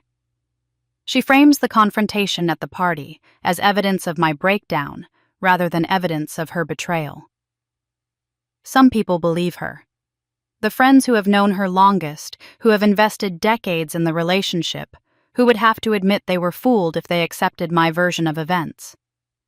They circle the wagons around my mother, reassuring her that this will blow over, that families go through difficult times, that I will eventually calm down and apologize for causing such a scene. But others are not so certain. The phone records I left on that table have been photographed and shared, passed from guest to guest until copies are circulating throughout the community. Those timestamps are hard to explain away. 90 seconds on the phone with a hysterical daughter whose child is dying. Then 45 minutes with a lawyer asking about liability. No amount of social maneuvering can make those numbers mean something other than what they clearly mean. David calls me at the end of the week with news that shifts the entire landscape of my case. His investigation has uncovered additional financial records, documents that go beyond the settlement account we already knew about. "There's more," he says, and something in his voice tells me I should sit down before he continues. David's office has become a second home to me over the past several weeks, a place where I sit across from stacks of documents that chronicle my family's betrayal in meticulous detail. Today, however, the stack is larger than usual, and David's expression carries a gravity that tells me whatever he has found will change things significantly. He slides a thick folder across the table, and I open it to find page after page of bank statements, transaction records, and financial summaries, spanning 3 decades of my life. The discovery process finally gave us access to the complete picture. He explains, watching my face as I begin to absorb what I am seeing. Every withdrawal, every transfer, every check written from the settlement account. It's all here, going back to the year you were born. I flip through the pages slowly, my eyes scanning columns of numbers that tell a story I already suspected, but never had proof to confirm. The settlement money deposited when I was 2 weeks old was supposed to fund my care and future. Instead, it became my family's private treasury, a source of cash they drew from whenever they needed something they could not otherwise afford. The first major withdrawal appears 3 months after my birth, a lump sum that matches almost exactly the down payment on the house where I grew up. I always knew that house was purchased shortly after I was born, but I assumed it was funded by my father's job, by savings, by some combination of ordinary family finances. Now I am staring at proof that the home where I spent my childhood feeling invisible was literally purchased with my money. The withdrawals continue throughout my childhood, a steady drain of funds that coincides with every significant family expense. The kitchen renovation when I was 7, the family minivan when I was 10, the vacation to Hawaii that I was too young to remember but that apparently cost a small fortune. Each withdrawal is documented, each check has a memo line explaining its purpose, and none of them have anything to do with my care or my future.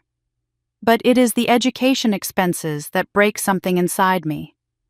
The records show a series of large withdrawals beginning when I was 20 years old, continuing for 4 consecutive years. The memo lines are explicit tuition payment, housing deposit, living expenses, textbooks.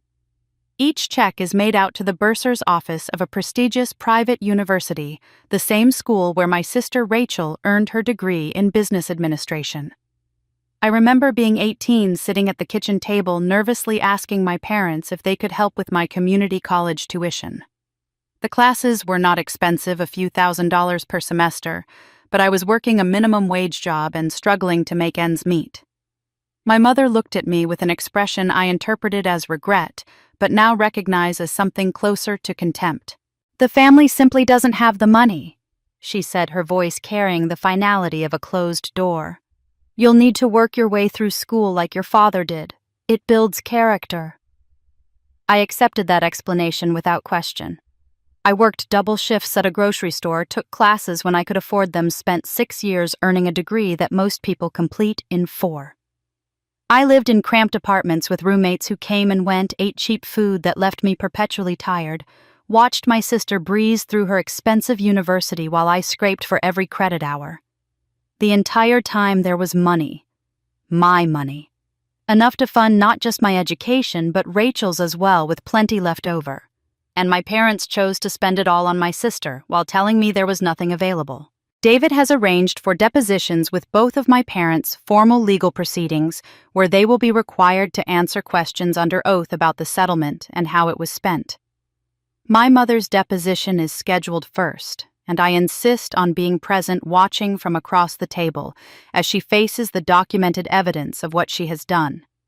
She arrives at David's office dressed impeccably, her composure intact, clearly prepared to maintain the narrative she has been telling herself for 37 years. Her attorney sits beside her, occasionally whispering advice, but mostly my mother handles the questions herself, speaking with the practiced confidence of someone who has never been held accountable for anything. David begins with the basics, establishing the existence of the settlement, confirming that the money was designated for my care and future. My mother acknowledges these facts with a dismissive wave, as if they are minor details rather than the foundation of a massive betrayal. "The settlement was always intended for family use," she says when David asks about the withdrawals. "We interpreted the terms broadly, as any reasonable parent would. Molly benefited from a stable home from a family that could provide for her needs. The fact that we used those funds to improve all of our lives should not be controversial." I watch her face as she speaks, searching for any flicker of guilt or shame. There is none. She genuinely believes, or has convinced herself to believe, that stealing my settlement was not only acceptable, but generous. In her mind, allowing me to live in a house purchased with my money was a gift I should be grateful for. David presents the education records next, laying out the checks to Rachel's university, pointing out that these withdrawals occurred at the exact time I was asking for help with my own tuition. He asks my mother directly whether she told me there was no money available for my education.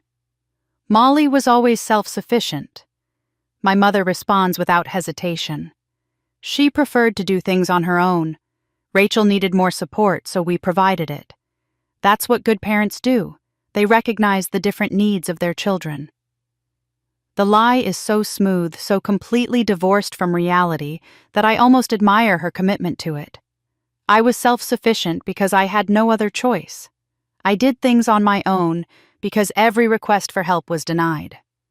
My mother has rewritten history so completely that she genuinely seems to believe I chose the struggle she imposed on me. "So you told Molly there was no money for her education," David presses, while simultaneously paying Rachel's full tuition from an account that legally belonged to Molly. My mother's attorney objects to the characterization, but the question hangs in the air regardless. My mother's expression flickers for just a moment, the first crack in her composure since the deposition began. "The settlement was meant for the family," she repeats, her voice slightly less steady than before. "Everything we did was for the good of the family as a whole." I stare at her across the table, this woman who raised me, who was supposed to love me, who instead treated me as a resource to be exploited. She meets my eyes briefly, then looks away, unable or unwilling to hold my gaze. In that moment, I see her not as a mother, but as a stranger, someone whose values and priorities are so fundamentally different from my own that we might as well be speaking different languages. The deposition continues for another 2 hours, cataloging 3 decades of financial betrayal in excruciating detail. By the end, even my mother's attorney looks uncomfortable shuffling papers and avoiding eye contact with his client. But the numbers, as damning as they are, do not explain everything. They tell me what my parents did, but not why. They document the theft, but not the motivation behind it. That explanation would come later from an unexpected source in a hospital room where my mother would finally admit the truth she had been hiding my entire life. The weeks following my mother's deposition bring a cascade of consequences that I observe from a careful distance. The legal pressure David has applied, combined with the social fallout from the party confrontation, creates a perfect storm that begins to dismantle the world my parents spent decades constructing. I do not celebrate their suffering. I simply watch with something between grim satisfaction and profound sadness as the truth does its slow and relentless work. My father is the first to feel the full weight of what is happening. The polite requests to step back from his community positions transform into formal demands for resignation. The Historical Society Board, where he served as treasurer for 15 years, sends a letter thanking him for his service and informing him that his position has been filled. The charity committee he chaired holds an emergency meeting and votes unanimously to accept his resignation. A resignation he had not actually offered, but understands he must now provide. The country club, that bastion of social standing where he played golf every weekend for 2 decades, quietly revokes his membership pending resolution of the ongoing legal matters. Each loss chips away at the identity he built his entire life around. My father is not a man with rich internal resources or deep personal relationships. He is a man who derives his sense of worth from external validation from titles and positions and the respect of people he considers his peers. Without those things, he begins to unravel in ways that would be painful to witness if I had not spent 37 years watching him treat me as invisible. Through the grapevine of acquaintances and distant relatives, I hear that he has started drinking more heavily, that he snaps at my mother over minor inconveniences, that he paces the house at night, unable to sleep. He blames her for failing to contain the situation, for not managing me better over the years, for allowing the family's carefully constructed image to crack so publicly. Their marriage, always more partnership than love story, begins to show strain under the pressure of mutual recrimination. My sister Rachel faces her own reckoning, though hers comes from a direction she never anticipated. She has built her career at a prestigious consulting firm, a place that values discretion and reputation above almost everything else. The partners there do not care about the details of family disputes, but they care very much about negative attention that might affect client relationships. When whispers about the Chambers family scandal begin circulating in professional circles, Rachel's position becomes precarious. The promotion she was promised, the one she has been working toward for 3 years, is quietly shelved. No one tells her directly that the family situation is the reason, but she is not stupid. She notices that partners stop inviting her to client meetings. She notices that junior associates seem uncomfortable around her. She notices that the trajectory of her career, which had always pointed relentlessly upward, has suddenly flattened. She calls me on a Tuesday evening, her voice shaking with a rage that barely conceals the fear beneath it. "Are you happy now?" she demands before I can even say hello. "You've destroyed everything. The family dad's reputation, my career. Is this what you wanted all along, to drag everyone down to your level because you were always jealous of what we had?" I listen to her accusations without interrupting, recognizing the familiar pattern of our family's dysfunction. When something goes wrong, find someone to blame. When the consequences of your actions arrive, insist that someone else caused them. Rachel learned these tactics from our parents, and she deploys them with the same practiced ease. "I didn't destroy anything," I say when she finally pauses for breath. "I told the truth. If the truth is destroying your life, maybe you should think about what that means." She hangs up on me, and I do not call her back. My parents respond to the mounting pressure by doubling down on the narrative they have always used to dismiss me. They call relatives and family friends anyone who might still be sympathetic and paint a picture of a mentally unstable daughter, driven to delusion by grief. They suggest that I have always been difficult, always been prone to exaggeration, always been resentful of my more successful sister. They frame the legal action as evidence of my breakdown rather than evidence of their betrayal. Some people believe them. The relatives who have always taken my parents' side in family disputes, who have invested decades in relationships with the respectable Chambers couple, who would have to admit they were fooled if they accepted my version of events. These people call me with gentle voices, suggesting that perhaps I need professional help, that perhaps grief has clouded my judgment, that perhaps this whole legal matter could be resolved if I would just calm down and be reasonable. But more people doubt them than ever before. The phone records from the night Lucas died have spread far beyond the party guests who first saw them.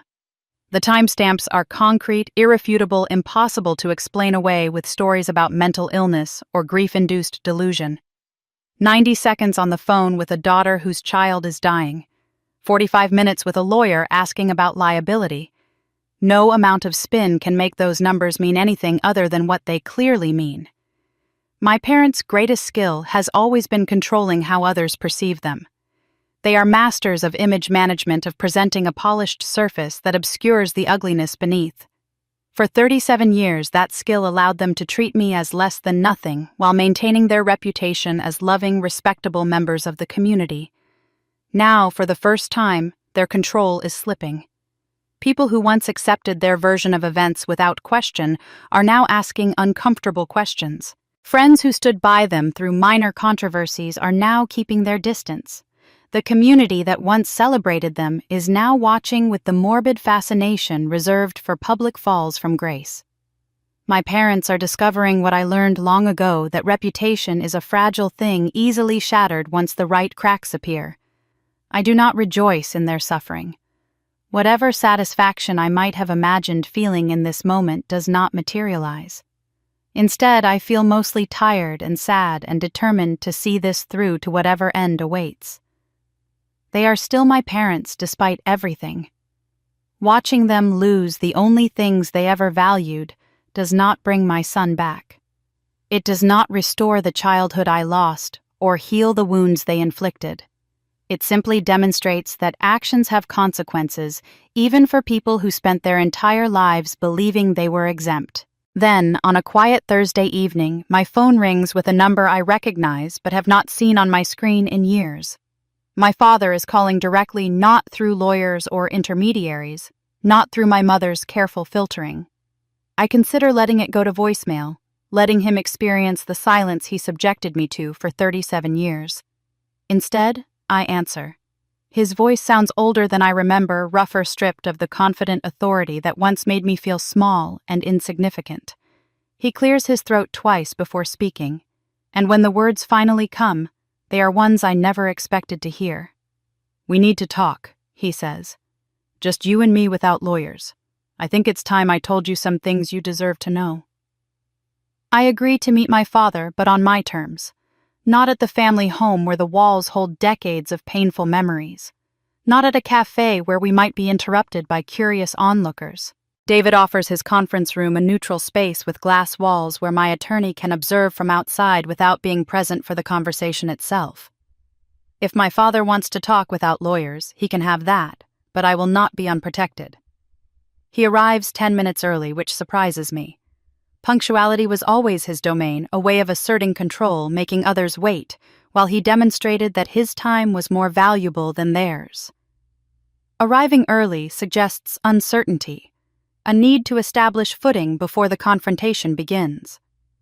When I walk into the conference room at exactly the scheduled time, I find him already seated, his hands folded on the table, his eyes fixed on some middle distance that allows him to avoid looking directly at me. He looks smaller than I remember. The commanding presence that once made me feel insignificant has deflated, leaving behind a man in his 70s whose expensive suit hangs slightly loose on a frame that seems to have shrunk under the weight of recent weeks. His skin has a grayish pallor, and there are shadows under his eyes that suggest sleep has become difficult. I feel a flicker of something that might be pity, then remember the phone records from the night my son died and the feeling evaporates. "Thank you for coming," he says, his voice carrying a formal stiffness that sounds rehearsed. "I know things have been difficult between us." I sit across from him but do not respond to his opening. I have spent 37 years filling silences he created, rushing to smooth over awkwardness, working to make him comfortable. Those days are over. If he wants to talk, he can do the work of talking. He shifts in his seat, clearly uncomfortable with my refusal to play my usual role. After a long moment, he begins speaking again, and what emerges is exactly what I expected: a carefully constructed narrative in which he is the victim and I am the unreasonable aggressor. "You have to understand what this is doing to the family," he says, leaning forward slightly, his voice taking on a tone of wounded reasonableness. "Your mother can barely leave the house. Rachel's career is suffering. My reputation, everything I built over 40 years, is being destroyed. I know you're grieving, I know losing your boy was terrible, but this legal action, this public humiliation, it's tearing everyone apart." I notice that he says, "your boy," rather than using Lucas's name. Even now, even in this moment when he is ostensibly trying to bridge the gap between us, he cannot bring himself to acknowledge my son as a real person who existed and mattered. "The situation with the settlement, the money," he continues, apparently interpreting my silence as permission to keep talking. "That was complicated. When you were born, we were young. We didn't have resources, and the hospital offered us a way to provide for the family. Everything we did with that money benefited everyone, including you. You grew up in a nice house in a good neighborhood with opportunities you wouldn't have had otherwise. Using those funds for the family was the practical choice given the circumstances." His ability to reframe theft as generosity is staggering. He speaks as if allowing me to live in a house purchased with my own money was a gift I should be grateful for, as if stealing my settlement to fund my sister's education was simply efficient family resource management. "And the funeral," he says, his voice dropping slightly, the first hint of awareness that this particular topic is dangerous territory. "That was a misunderstanding that got blown out of proportion. Your mother was worried about bad luck about appearances, and I should have overruled her, I admit that. But missing the service wasn't meant as a statement. We were going to visit you afterward to pay our respects privately, but then the party ran late and things got away from us." Things got away from them. My son's funeral, the last chance to honor his short life. And things got away from them like a forgotten grocery list or an unanswered email. "What about the phone records?" I ask, speaking for the first time since sitting down. My voice is calm, controlled, revealing nothing of the fury that burns beneath the surface. "What about the 45 minutes you spent on the phone with your lawyer while Lucas was dying?" He blinks, clearly having hoped I would not bring this up directly. For a moment, something like shame flickers across his face. But it disappears quickly, replaced by the defensive justification that seems to be his default response to any accusation. "I needed to understand the situation before taking action," he says, the words coming out smooth and rehearsed. "You were hysterical, the details were unclear, and I needed to know what was happening before I could help effectively. Calling the lawyer was about gathering information, about being prepared to assist in whatever way was needed." "And what assistance did you provide?" I ask. "After your 45-minute information gathering session, what did you do to help your dying grandson?" He does not answer. We both know there is no answer to give. He did nothing. He gathered his information, protected his liability, and went to bed while Lucas took his final breaths in a trauma center where no family members were present to hold his hand. I wait for the apology. Surely, faced with this evidence, confronted directly by the daughter he wronged, he will offer some acknowledgement of what he has done, some recognition that his choices caused harm, some indication that he understands why I am pursuing this legal action and what he might do to make amends. The apology never comes. Instead, he leans back in his chair and spreads his hands in a gesture that suggests reasonableness, compromise the possibility of moving forward. "I'm not saying mistakes weren't made," he says carefully. "But families work through these things. We forgive, we move on. We don't drag each other through courts and public humiliation. Whatever you think we owe you, we can discuss it privately, come to an arrangement that works for everyone. There's no need for this to continue." I look at this man who raised me, who was supposed to protect me, who instead treated me as a financial instrument and abandoned my son in his final hours.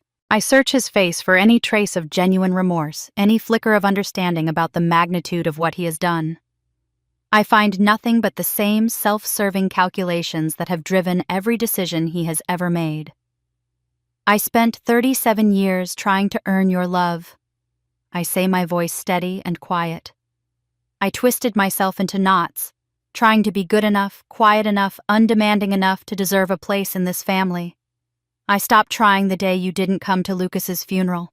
I'm not pursuing this case because I want your love anymore. I'm pursuing it because what you did was wrong, and wrong should have consequences. I stand, pushing my chair back from the table. Thank you for this meeting. You've confirmed exactly what I needed to know. You have no remorse. You don't think you did anything wrong, and you never will. I walk out without looking back, nodding to David as I pass him in the hallway. He falls into step beside me, sensing that something has shifted. How did it go? He asks. File the amended complaint, I tell him. Every allegation we were holding back, all of it. 3 days later, I receive a call from Rachel, informing me that our mother has collapsed and is being rushed to the hospital.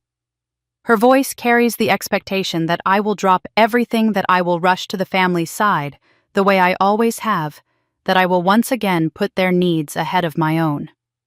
For the first time in my life, I do not rush to save them. I let Rachel's call go to voicemail the first time, and the second. By the third call, I answer simply to stop the buzzing, and her voice pours through the speaker with an urgency I have rarely heard from her. Mom collapsed. She says the words tumbling out in a rush. They think it's her heart. She's at Memorial and she's asking for you. You need to come. I sit with the phone pressed to my ear for a long moment after Rachel hangs up, staring at the wall of my apartment, weighing my options. Part of me wants to ignore the summons entirely, to let my mother face whatever comes without the daughter she never wanted by her side. She did not come to my son's funeral. She called his death a minor event. She spent 37 years treating me as something less than human. Why should I rush to her bedside now? But another part of me recognizes that this might be my last chance to understand. Not to forgive, not to reconcile, but to hear whatever truth she has been hiding behind decades of coldness. If she dies without that conversation, the questions will haunt me forever. I have spent my entire life not knowing why my mother could not love me. Perhaps in this hospital room I can finally get an answer. I drive to Memorial in the fading light of early evening park in the visitor garage and walk through the automatic doors into a world of fluorescent lights and antiseptic smells that remind me too sharply of the hospital where Lucas died. The memory hits me like a physical blow, and I have to stop in the hallway for a moment, pressing my hand against the wall, forcing myself to breathe. My mother's room is on the cardiac floor, a private space with monitors beeping softly and IV lines snaking into her arm. Rachel stands in the corner, arms crossed, her expression cycling between worry and resentment when she sees me enter. My father is notably absent, probably pacing somewhere, unable to sit still while his carefully constructed world continues to crumble. I barely notice Rachel. My attention is fixed on the woman in the bed. The woman who raised me, who was supposed to love me, who instead treated me as an inconvenience to be managed. She looks smaller than I have ever seen her, shrunken against the white sheets, her face pale and drawn without the makeup she normally wears like armor. The polished control she has maintained for decades has been stripped away by illness and fear, leaving behind someone I almost do not recognize. She turns her head when she hears me approach, and her eyes fill with something I cannot immediately identify. Not quite relief, not quite regret. Something more complicated, something that has been building behind those eyes for 37 years. "Leave us," she says to Rachel, her voice weak but carrying enough authority that my sister obeys without argument. The door closes, and we are alone. For a long moment, neither of us speaks. The monitors beep their steady rhythm. The fluorescent lights hum overhead. I stand at the foot of her bed, waiting for whatever she needs to say, unwilling to make this easy for her by filling the silence. "I know you hate me," she begins, her voice barely above a whisper. "You have every right to hate me." Everything you've discovered, everything you're doing with the lawyers and the lawsuit, it's all true. We almost gave you away. We kept you for the money. We used your settlement for ourselves. All of it is true. I expected denials. I expected justifications. This raw admission catches me off guard, and I feel my carefully constructed composure waver slightly. I know all that. I say, my voice harder than I intend. I didn't come here to hear you confirm what I've already proven. No, she agrees, and something in her expression shifts, becoming more vulnerable, more desperate. You came because you want to know why. Why I couldn't love you. Why I treated you like you didn't matter. Why your sister got everything while you got nothing. She closes her eyes, and when she opens them again, tears are forming at the edges, spilling down her hollow cheeks. I have never seen my mother cry. Not at funerals, not at weddings, not in any of the moments where normal people allow themselves to feel. Seeing her tears now feels like watching a statue crack. When you were born, she says slowly, each word seeming to cost her enormous effort, and the doctors said something might be wrong with you. I felt relief. Do you understand what I'm telling you? I looked at my newborn baby, my firstborn child, and I felt relieved that she might be damaged, because it meant I wouldn't have to pretend anymore. The words hit me like ice water, shocking and clarifying at the same time. I never wanted to be a mother. She continues, her voice growing stronger with the confession, as if releasing these secrets is somehow giving her energy. I got pregnant by accident, and your father insisted we keep the baby because that's what respectable people did. I went through the motions, but I never felt what I was supposed to feel. When they said you might need lifelong care, I thought it was my way out. I could give you up and tell everyone it was for your own good, that you needed special help we couldn't provide. She takes a shuddering breath. Then the tests came back normal, and you were perfectly healthy, and the hospital offered us money to keep quiet. Your father saw an opportunity. I saw a prison sentence. Suddenly I was stuck with a baby. I never wanted a baby. I had already rejected in my heart, and I had to pretend to be a good mother while knowing exactly what kind of person I really was. I stand frozen, absorbing the horror of what she is telling me. My mother did not simply fail to love me. She actively resented my existence from the moment I was born, and every cold look, every dismissive comment, every moment of neglect was punishment for the crime of surviving. Every time I looked at you, she whispers, I saw the worst version of myself. The mother who would have thrown away her child. Loving you would have meant admitting what I almost did, facing the monster I had become.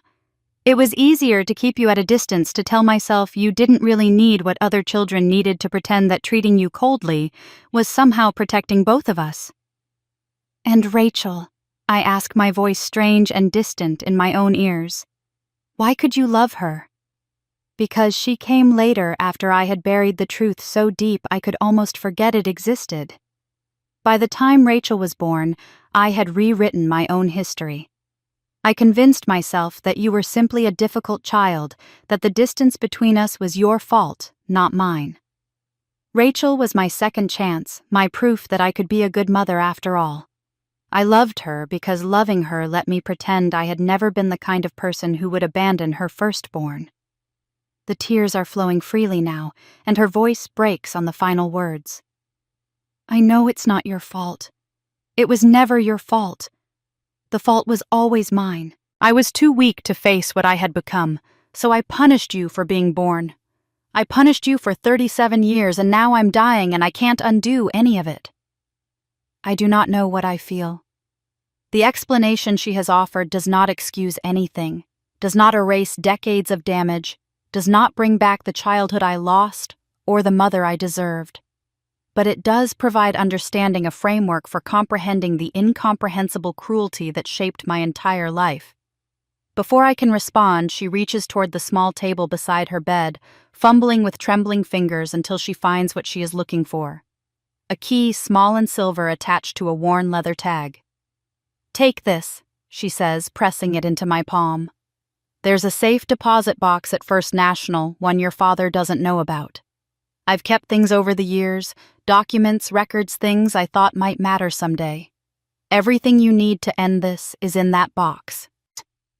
I close my fingers around the key, feeling its small weight, understanding that she is handing me the final weapons in a war she started before I was old enough to know I was fighting.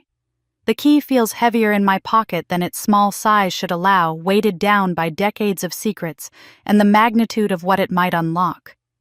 I leave the hospital without saying goodbye to Rachel, without checking on my father, without looking back at the room where my mother lies, confronting the consequences of her choices. There will be time later for whatever complicated feelings this confession has stirred. Right now, I have work to do. First National Bank occupies a stately building in the downtown district, all marble floors and brass fixtures, the kind of institution that has served wealthy families for generations. I approach the reception desk and explain that I need to access a safe deposit box showing the key and my identification. The young woman behind the counter types something into her computer, frowns slightly, and asks me to wait while she consults with a manager. For a moment, I fear that my mother has given me a key to nothing, that the box has been closed or emptied, that this is one final manipulation in a lifetime of deceptions. But the manager returns with a polite smile and escorts me to the vault, explaining that the box has been maintained in good standing for over 15 years, the annual fees paid automatically from an account I never knew existed. The vault is cold and quiet, rows of metal boxes lining the walls like tiny coffins. The manager inserts her key alongside mine, the lock clicks open and she slides out a long metal container that she places on the table in the private viewing room. She leaves me alone, closing the door with a soft click, and I stand for a moment simply staring at the box that contains whatever truth my mother chose to preserve. Inside, I find a carefully organized collection of documents, each one placed in a clear plastic sleeve, as if my mother knew that someday they would need to be presented as evidence. The organization surprises me. For all her cruelty, for all her failures as a mother, she approached this archive with the meticulous attention of someone building a case. The first document I examine is the original will, the one David's investigation suggested must exist. It is dated 15 years ago and clearly supersedes nothing, meaning it was replaced by a later version. I scan the legal language until I find my name, and what I read makes my breath catch in my throat. This will allocate a significant portion of my parents' estate to me with specific language, acknowledging that the bequest is made in recognition of Molly's contributions to the family and the hardships she has endured, as well as the settlement funds that were used for family purposes during her childhood.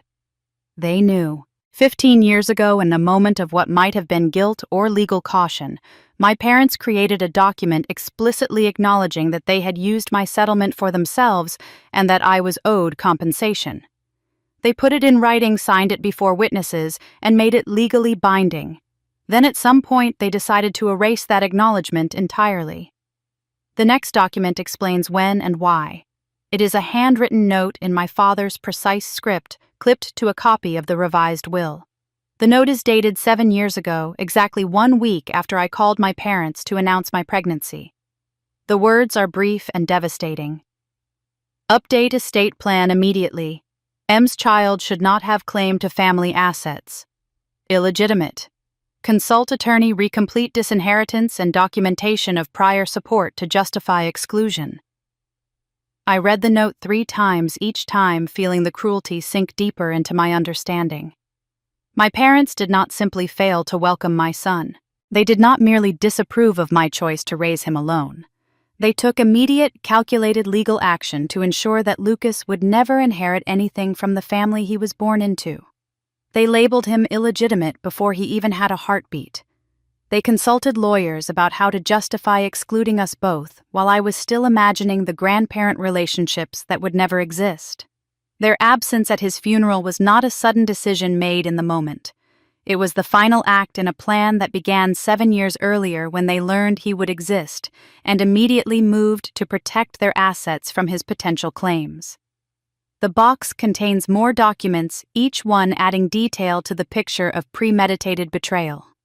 bank statements showing every withdrawal from my settlement account annotated in my mother's handwriting with notes about what each expense funded.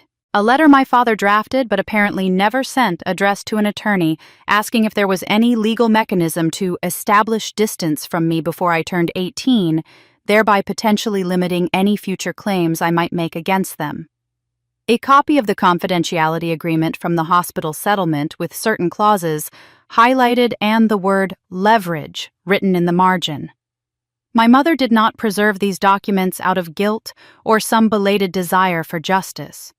She preserved them as insurance, I realize, as weapons she could use against my father if their marriage ever soured, or if she needed bargaining chips in some future conflict.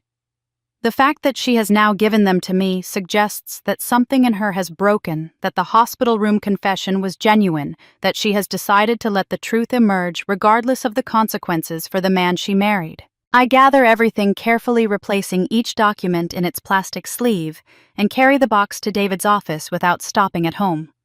He clears his schedule the moment I arrive, sensing from my expression that something significant has happened. We spread the documents across his conference table, and I watch his face as he reads through the evidence my mother has been hoarding for years. "This changes everything," he says, finally looking up at me with an expression that combines professional satisfaction with something closer to wonder. "The original will alone proves that they knew they owed you restitution and chose to eliminate that acknowledgement. The handwritten notes show premeditation, a deliberate plan to exclude you and your son from any family benefits. And these bank statements, annotated in your mother's own handwriting, constitute essentially a confession to every allegation in our complaint." He sits back in his chair, rubbing his jaw thoughtfully. "With this evidence, we're not just looking at a settlement anymore. We can push for full recovery of the misappropriated funds plus interest over 37 years, plus damages for the emotional harm caused by their deliberate pattern of exclusion. And the note about your son, the one calling him illegitimate and directing lawyers to cut him out before he was even born, that's going to resonate powerfully with any judge or jury. I think about Lucas, about the grandfather who never held him, the grandmother who never sang him lullabies, the family events he was excluded from before he could even understand what family meant. My parents did not simply fail to love him. They actively, legally, systematically ensured that he would never be recognized as part of their lineage. "How long until we can present this in court?" I ask. David considers the question carefully. "We have a mediation scheduled in 3 weeks. With this evidence, I suspect your parents' attorneys will push for a settlement rather than risk a public trial. But if they refuse to negotiate reasonably, we'll be ready to take this all the way." I nod, gathering the documents back into their protective sleeves. For 37 years, my parents controlled the narrative of our family, deciding which truths would be acknowledged and which would be buried. Now, for the first time, I have evidence that cannot be denied, handwritten proof of their intentions in their own words. Whatever happens next, the truth is finally on my side. The mediation takes place on a gray morning in early spring, almost 2 years after I buried my son and discovered the truth about the family that raised me. The venue is a formal conference center attached to the county courthouse, chosen specifically for its official atmosphere. A retired judge named Harold Whitmore presides, a man with decades of experience navigating complex family disputes. The proceedings will be recorded. David has informed me, creating an official record of whatever transpires today. I arrive early with David dressed in a simple navy suit, carrying nothing but a small notebook, and a photograph of Lucas tucked into my purse. The photo is not evidence, it will not be presented or discussed, but I need him with me today. Whatever happens in that room, I want to feel his presence to remember why I started this fight and what I am honoring by seeing it through. My parents arrive separately, each accompanied by their own attorney. The legal team they have assembled is expensive and aggressive, the kind of lawyers who specialize in making problems disappear through procedural maneuvering and strategic intimidation. But their confident demeanors falter slightly when they see the evidence binders David has prepared, thick folders organized with the meticulous documentation that has become the hallmark of our case. We take our positions around a long rectangular table, the mediator at the head, my parents and their lawyers on one side, David and me on the other. The physical arrangement creates a confrontation that cannot be avoided. For the first time since the party at Rachel's house, I am sitting directly across from both of my parents, close enough to see every flicker of emotion on their faces. My father has aged noticeably since our meeting in David's conference room. The social collapse of the past months has taken a visible toll, carving new lines into his face and dimming the authority that once made him seem invincible. My mother recently released from the hospital with strict orders to avoid stress looks fragile and diminished a shadow of the polished woman who once controlled every room she entered. Judge Whitmore begins with a summary of the proceedings, explaining that while this is not a trial, the mediation will follow formal rules of evidence presentation. Both parties will have the opportunity to present their documentation and arguments. His role is to evaluate the merits of each side's position and issue a binding ruling on the financial claims at stake. He emphasizes that the goal is resolution, not punishment, but his tone suggests he takes the allegations seriously. David presents our case first, and I watch my parents' faces as the evidence unfolds. He begins with the settlement from 37 years ago, explaining in clear terms how the money was designated for my care, placed in an account bearing my name, and systematically drained by parents who were legally obligated to protect my interests. The bank statements appear on the screen, each withdrawal highlighted and annotated with my mother's own handwritten notes about what the money funded. The family home purchased 3 months after my birth. My sister's private school tuition. Vacations I was rarely included in. Cars and renovations and investments that built their comfortable lifestyle while I worked double shifts to afford community college.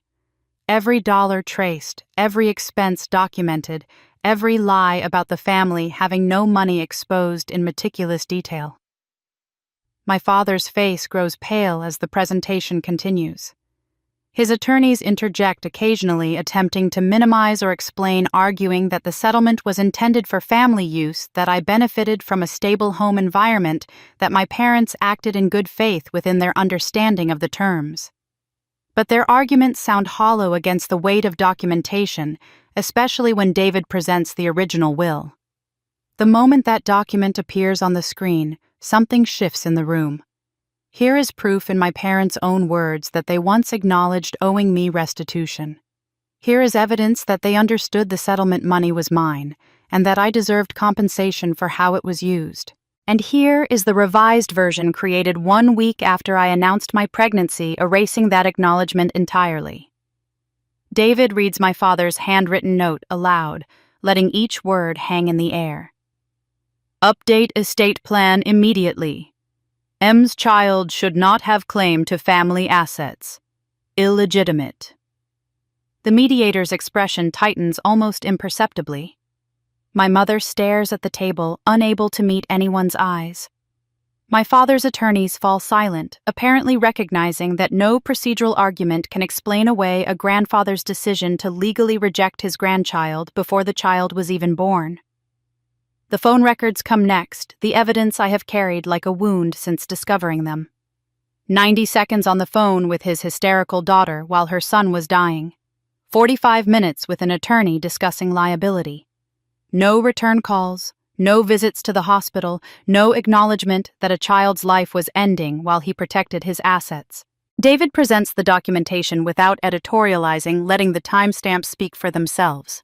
The final piece of evidence is the letter my father drafted about establishing distance from me before I turned 18, the one my mother preserved in her secret archive.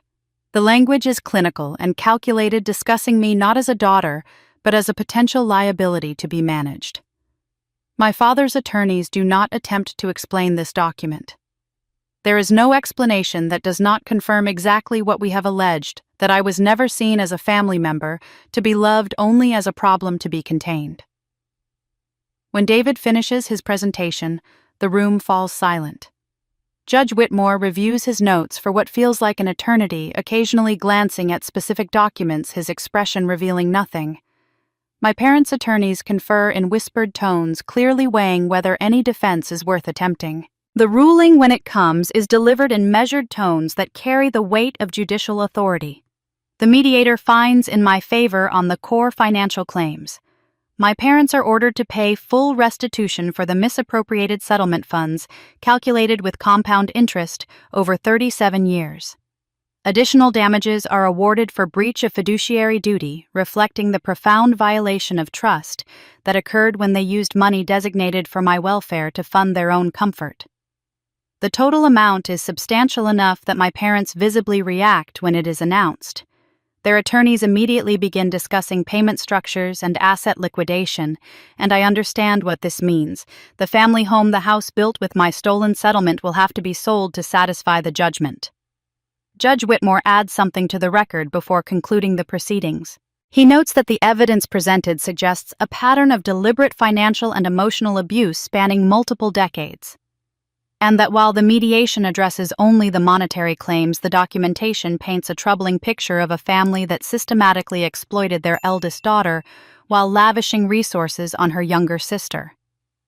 It is not a criminal finding, not a verdict that will send anyone to prison, but it is official acknowledgement recorded and preserved that what was done to me was wrong. I sit quietly as the ruling concludes, watching my parents absorb the reality of what has happened. My father looks broken, stripped of the social standing and financial security that defined his entire identity. My mother weeps silently, perhaps from illness, perhaps from the weight of choices that have finally caught up with her. I expected to feel triumph in this moment. I expected some surge of vindication, some satisfaction at seeing the people who hurt me finally face consequences. Instead, what washes over me is something quieter and more profound. I feel free. The weeks following the mediation ruling pass in a blur of legal paperwork and quiet relief. David handles most of the procedural details, ensuring that the judgment is properly filed and that my parents' attorneys understand the timeline for compliance. I sign documents when required and attend meetings when necessary, but mostly I retreat into the small routines of my ordinary life, trying to process the magnitude of what has happened. My parents put the family home on the market within 3 weeks of the ruling. They have no choice. The judgment amount exceeds their liquid assets, and the house represents the bulk of their remaining wealth. The same house they purchased with my stolen settlement 37 years ago must now be sold to pay what they owe me. The symmetry is not lost on anyone, though I take no particular pleasure in it. I do not attend the open houses or drive past the property during showings. I have no desire to watch strangers walk through rooms where I spent my childhood feeling invisible, no need to see the spaces where my sister was celebrated while I was overlooked. The house holds no sentimental value for me. It was never truly my home, just a place where I lived while waiting for a belonging that never came. Its sale is not a loss I need to mourn, only a necessary step in the process of setting things right. Friends and acquaintances send me updates anyway, unable to resist the drama of the Chambers family downfall. The house is staged beautifully, they report, though anyone who knew the family can see how much has been removed. The expensive artwork is gone, sold privately to help cover legal fees. The furniture is rented, generic pieces meant to suggest warmth without revealing how hollow the home has become. The realtor's listing describes a beloved family residence with decades of happy memories, a fiction that makes me laugh bitterly when I hear it quoted. Rachel takes the sale harder than anyone expected. Her name appears on my phone repeatedly during those weeks, voicemails and text messages filled with rage that barely conceals the fear beneath. She accuses me of destroying the family, of tearing apart everything our parents built, of acting out of jealousy and spite, because I could not handle being less successful than my younger sister. The messages are long and rambling, cycling between fury and something that sounds almost like grief. I do not respond to any of them. There is nothing I could say that would penetrate the narrative Rachel has constructed to protect herself from the truth. She has spent her entire life believing she deserved the advantages she received, that her place on the pedestal was earned rather than stolen. Accepting that her comfortable existence was funded by her sister's exploitation would require dismantling her entire sense of self. I understand why she cannot do that, even as I refuse to help her maintain the illusion. but there are moments, according to mutual acquaintances, who still speak to both of us when something in Rachel seems to waver. Brief silences in the middle of her angry rants, moments when doubt flickers across her face before she suppresses it. The collapse of our parents' world has shaken loose certainties she never questioned, forced her to confront inconsistencies in the family's story she always accepted. The sister who could do no wrong is discovering that the pedestal she stood on was built from someone else's bones. I do not know if Rachel will ever fully reckon with the truth. Perhaps she will spend the rest of her life insisting that I was the villain, that our parents were victims of my vindictiveness, that the family would have remained intact if only I had accepted my proper place. Or perhaps years from now, something will break through her defenses, and she will begin the painful work of seeing our childhood clearly. Either way, it is not my responsibility to guide her toward understanding. I have my own healing to do. The house sells in less than 2 months, a quick transaction, in a market hungry for properties in that neighborhood. The closing happens without fanfare, legal documents signed, and funds transferred, the final severing of my parents from the physical space that represented their success. I learn about the sale from David, who calls to inform me that the first portion of the judgment has been satisfied from the proceeds. It is a neighbor I barely remember who tells me about the buyers. She reaches out through social media, a woman who lived 3 houses down during my childhood, and who remembers me as the quiet girl who always seemed to be standing at the edges of family photographs. She congratulates me on the legal victory, offers sympathies for everything I endured, and then mentions almost casually that she met the new family moving in. A young single mother with 2 little kids, she writes. Sweet woman, works as a nurse, saved for years to afford a place in this neighborhood. The kids are adorable, running around the yard like they can't believe all that space is theirs now. I read the message 3 times, letting the details sink in. A single mother. The exact situation my parents condemned me for, the choice they used to justify cutting Lucas out of their will before he was born. A nurse, working class and striving, exactly the kind of person my parents would have looked down upon from their position of stolen comfort. Now she owns their house. Now her children will play in the yard. Where I was never quite welcome, sleep in bedrooms where my sister was pampered, while I was ignored, create new memories in spaces that my parents filled with judgment and exclusion. The poetic justice is so perfect that I almost wonder if someone orchestrated it. But life does not work that way. Sometimes the universe simply arranges things with a symmetry that feels intentional, a balance that suggests some cosmic accounting is taking place even when no human hand guides it. I imagine this woman hanging family photos in the hallways where my face was conspicuously absent. I imagine her children's laughter filling rooms that once echoed with my parents' cold disapproval.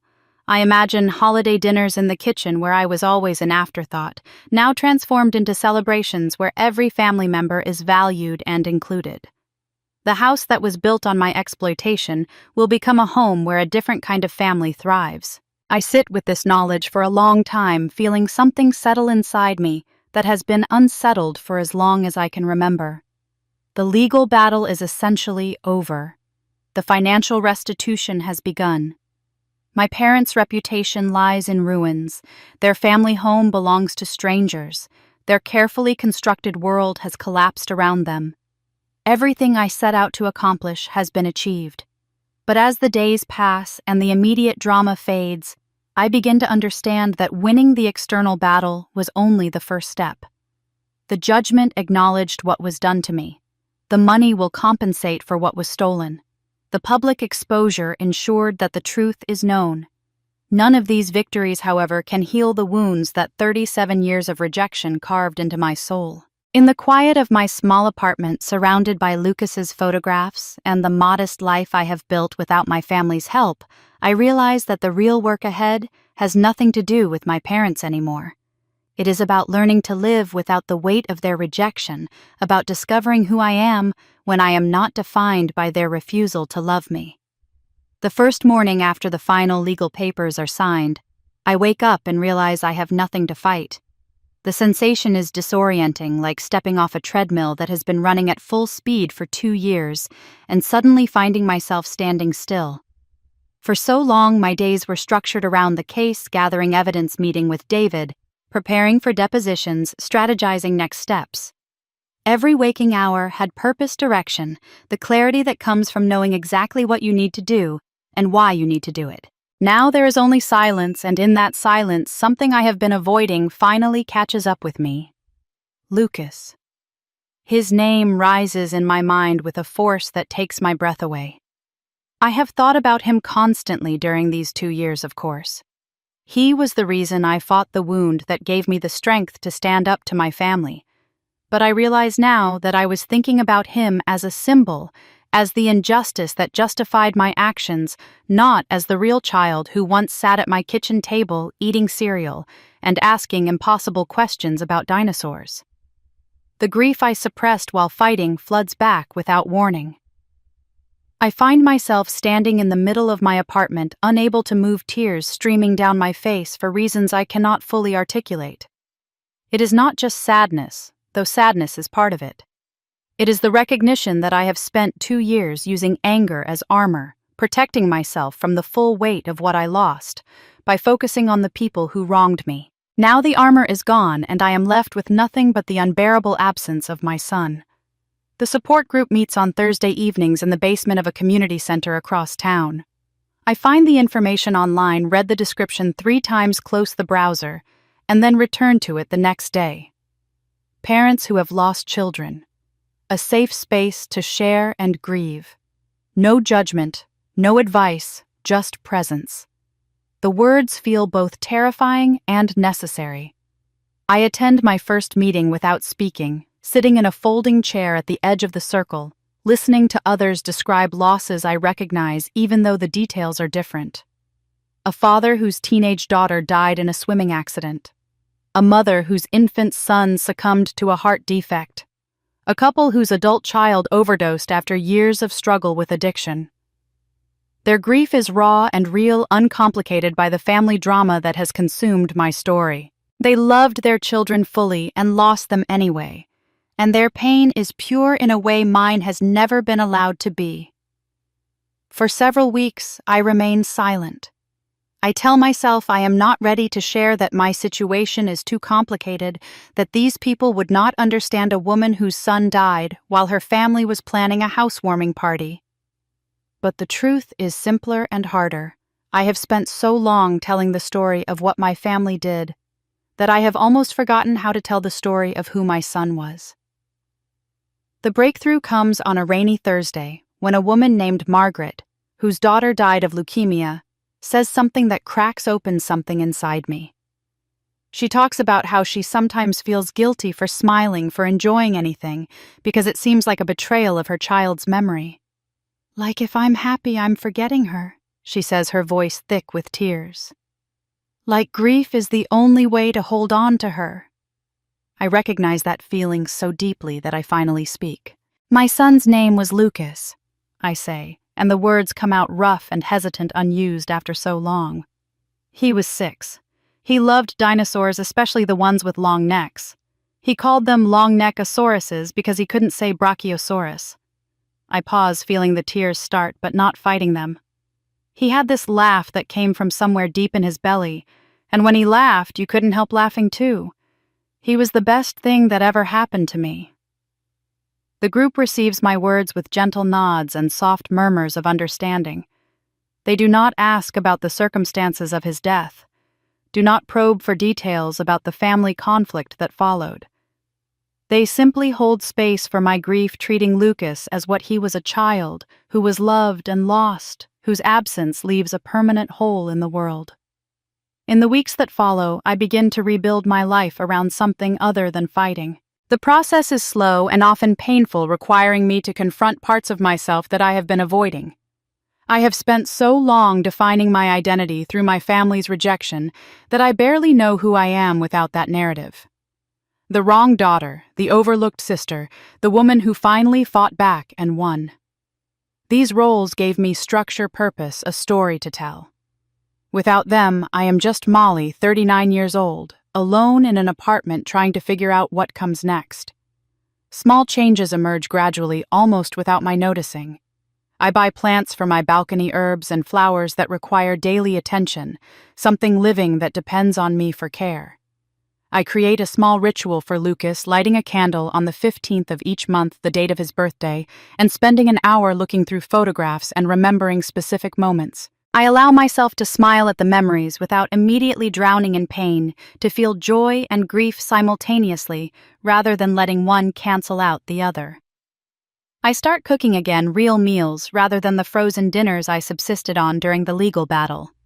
I take walks in the evening, rediscovering my neighborhood, noticing details I overlooked when my mind was consumed with evidence and strategy. I call an old friend I lost touch with years ago and find that she is happy to hear from me that our connection survived even my long withdrawal from normal life. The healing is not linear.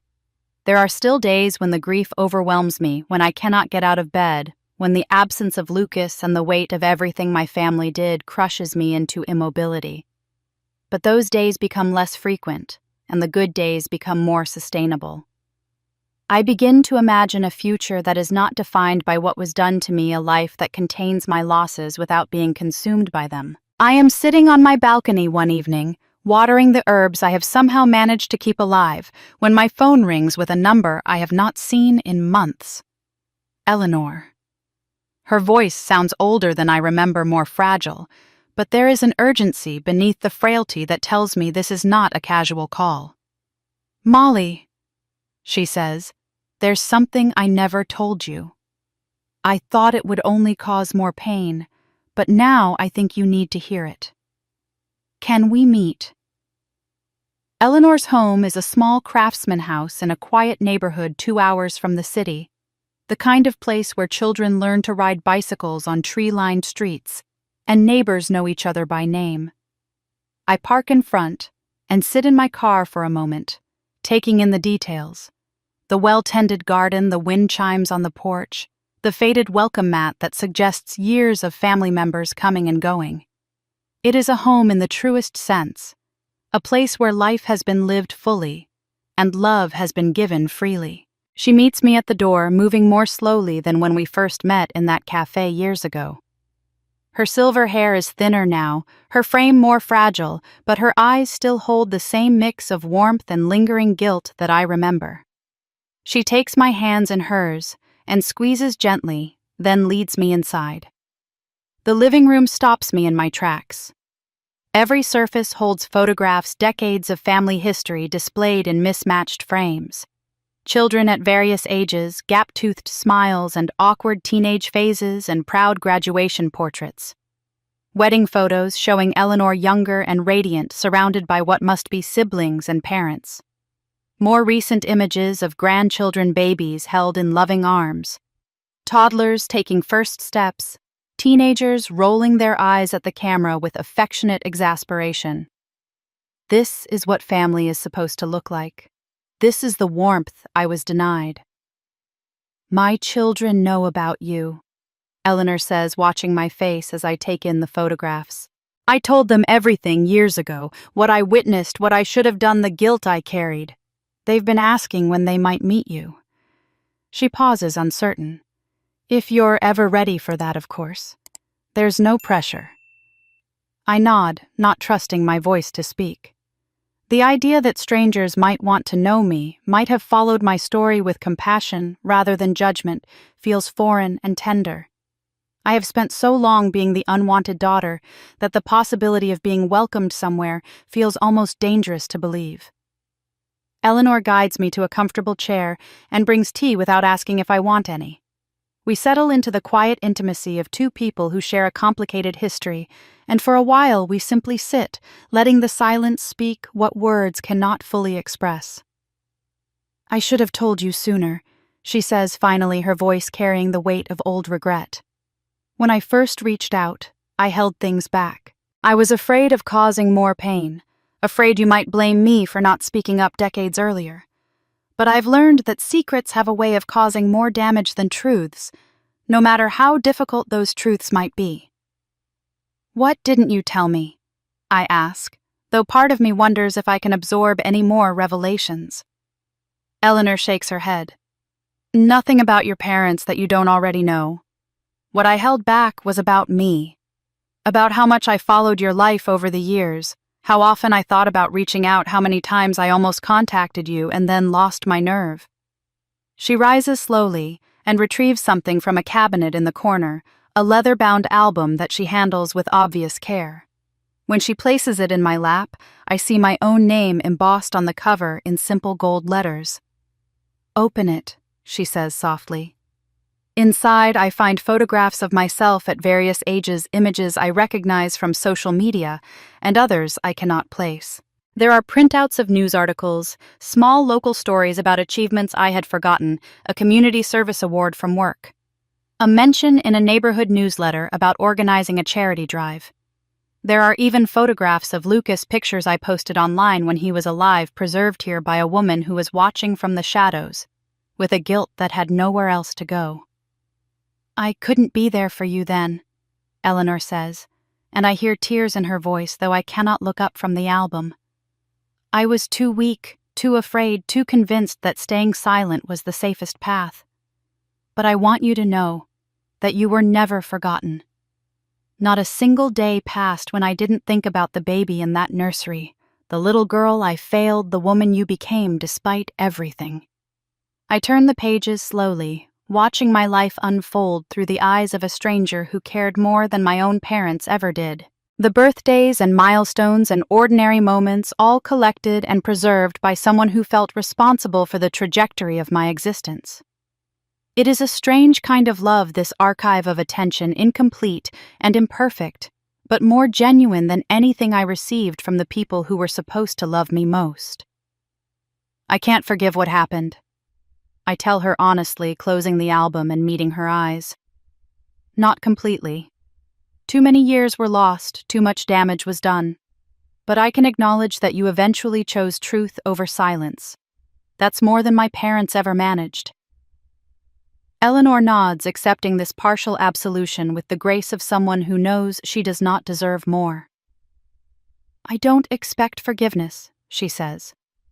"I only wanted you to understand that you mattered even when it seemed like no one saw you." We talk for hours after that, the conversation ranging across decades of history, choices made and unmade, paths taken and abandoned. Eleanor tells me about her other children, their lives and struggles and triumphs, the grandchildren who bring her joy in her final years. I tell her about Lucas, about the support group, about the slow process of learning to live without the weight of my family's rejection. We do not pretend to be mother and daughter or claim a relationship that our history cannot support. We are simply two women whose lives intersected at a crucial moment, finally speaking honestly about what that intersection meant. When I leave the album tucked under my arm, Eleanor embraces me with a tenderness that makes my chest ache. "You can come back any time," she says. "My door is always open. My family would welcome you if you ever want to know them." I drive home through the fading afternoon light, processing the gift I have been given. Not a replacement family, not a cure for the wounds of my childhood, but something almost as valuable evidence that I was seen, that I mattered, that somewhere in the world a woman was keeping track of my existence even when my own parents wished I would disappear. I am still sitting in my apartment, turning the pages of Eleanor's album and remembering moments I had half forgotten when my phone rings. The name on the screen makes me freeze. Rachel. I almost let it go to voicemail, expecting another tirade of accusations and blame. But something makes me answer, some instinct that tells me this call is different. My sister is crying. Not the angry tears I have heard before, but something deeper, something broken. "Molly," she says, her voice cracking on my name. "I need to talk to you. Please. There are things I should have said a long time ago." I hold the phone to my ear and wait for the accusations to begin. Rachel's calls have followed a predictable pattern over the past 2 years. Anger, blame, demands that I withdraw my legal action, insistence that I am destroying the family out of spite.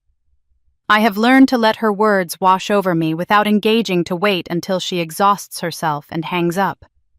But the sounds coming through the speaker now are different, raw, stripped of the performance that usually characterizes my sister's emotional displays. She is sobbing in a way I have never heard from her before. Not the theatrical tears she deployed in childhood to get her way, not the controlled crying she uses to manipulate situations in her favor. This is the ugly, broken weeping of someone whose entire foundation has crumbled beneath her feet.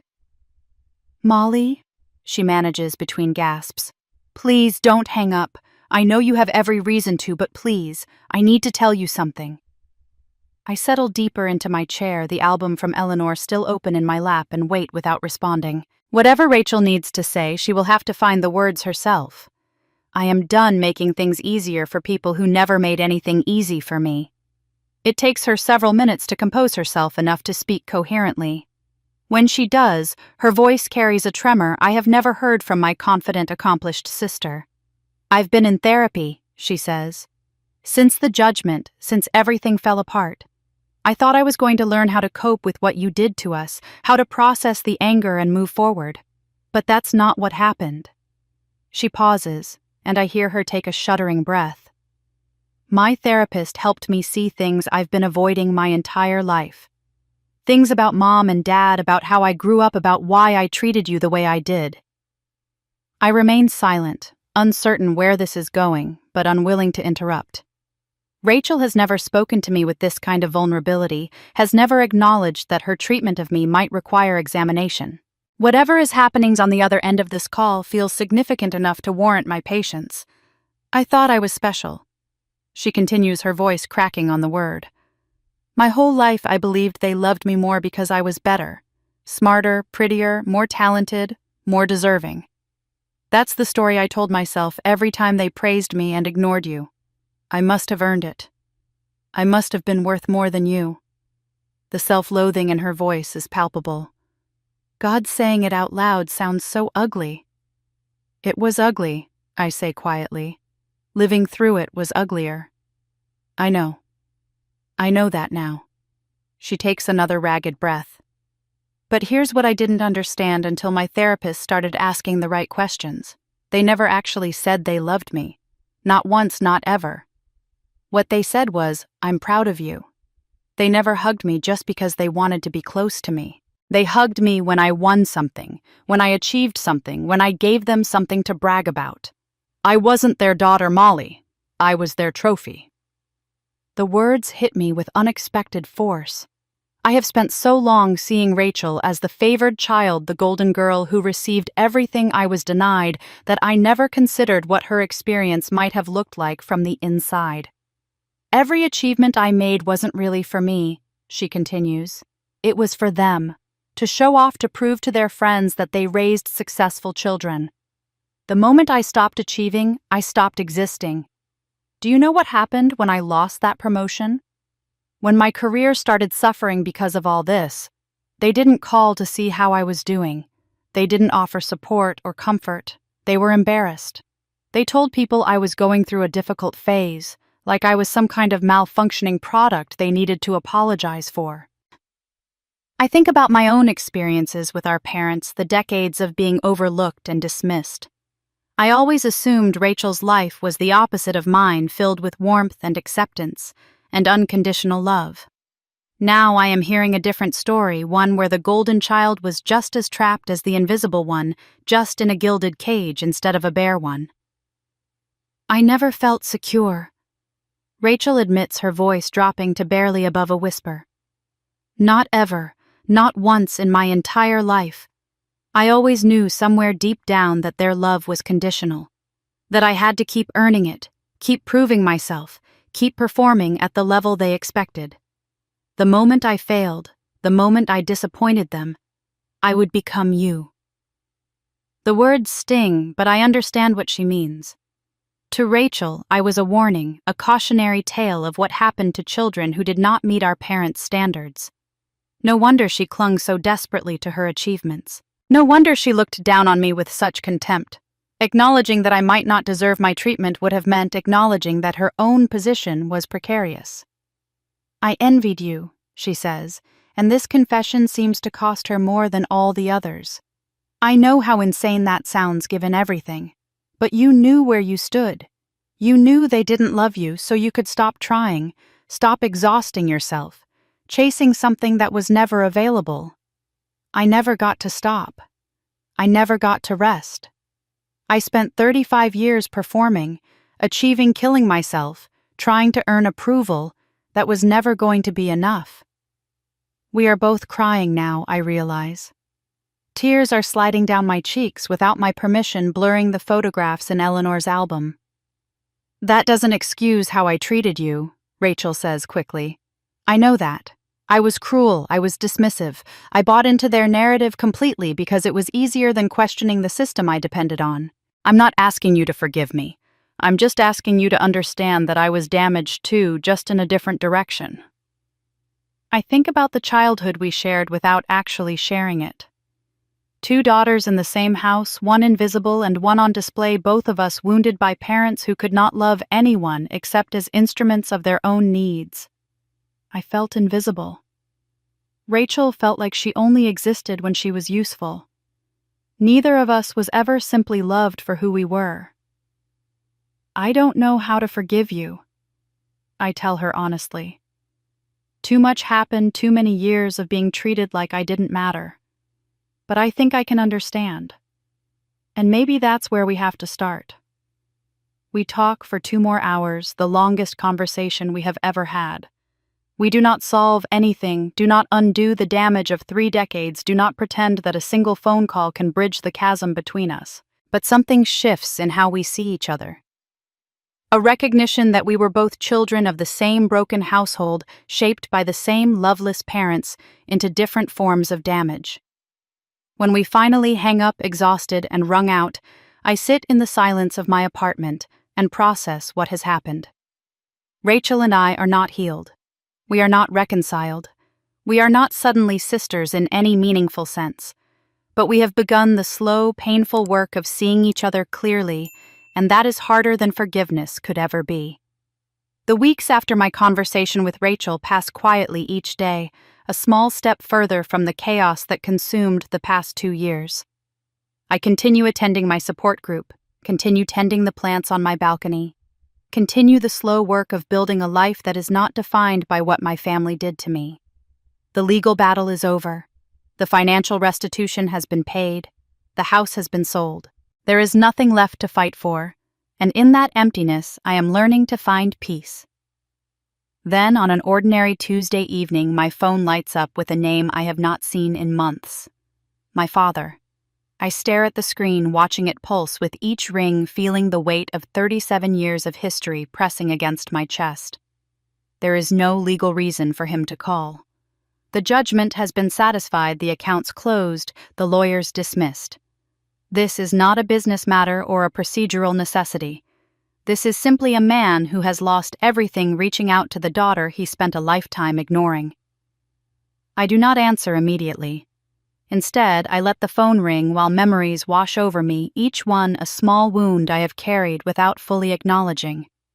I think about the little girl in the hospital bed, 16 years old, with broken bones and a concussion, waking up alone because her parents chose a dance recital over their injured daughter. I remember the fluorescent lights, the antiseptic smell, the desperate hope that they would walk through the door any moment.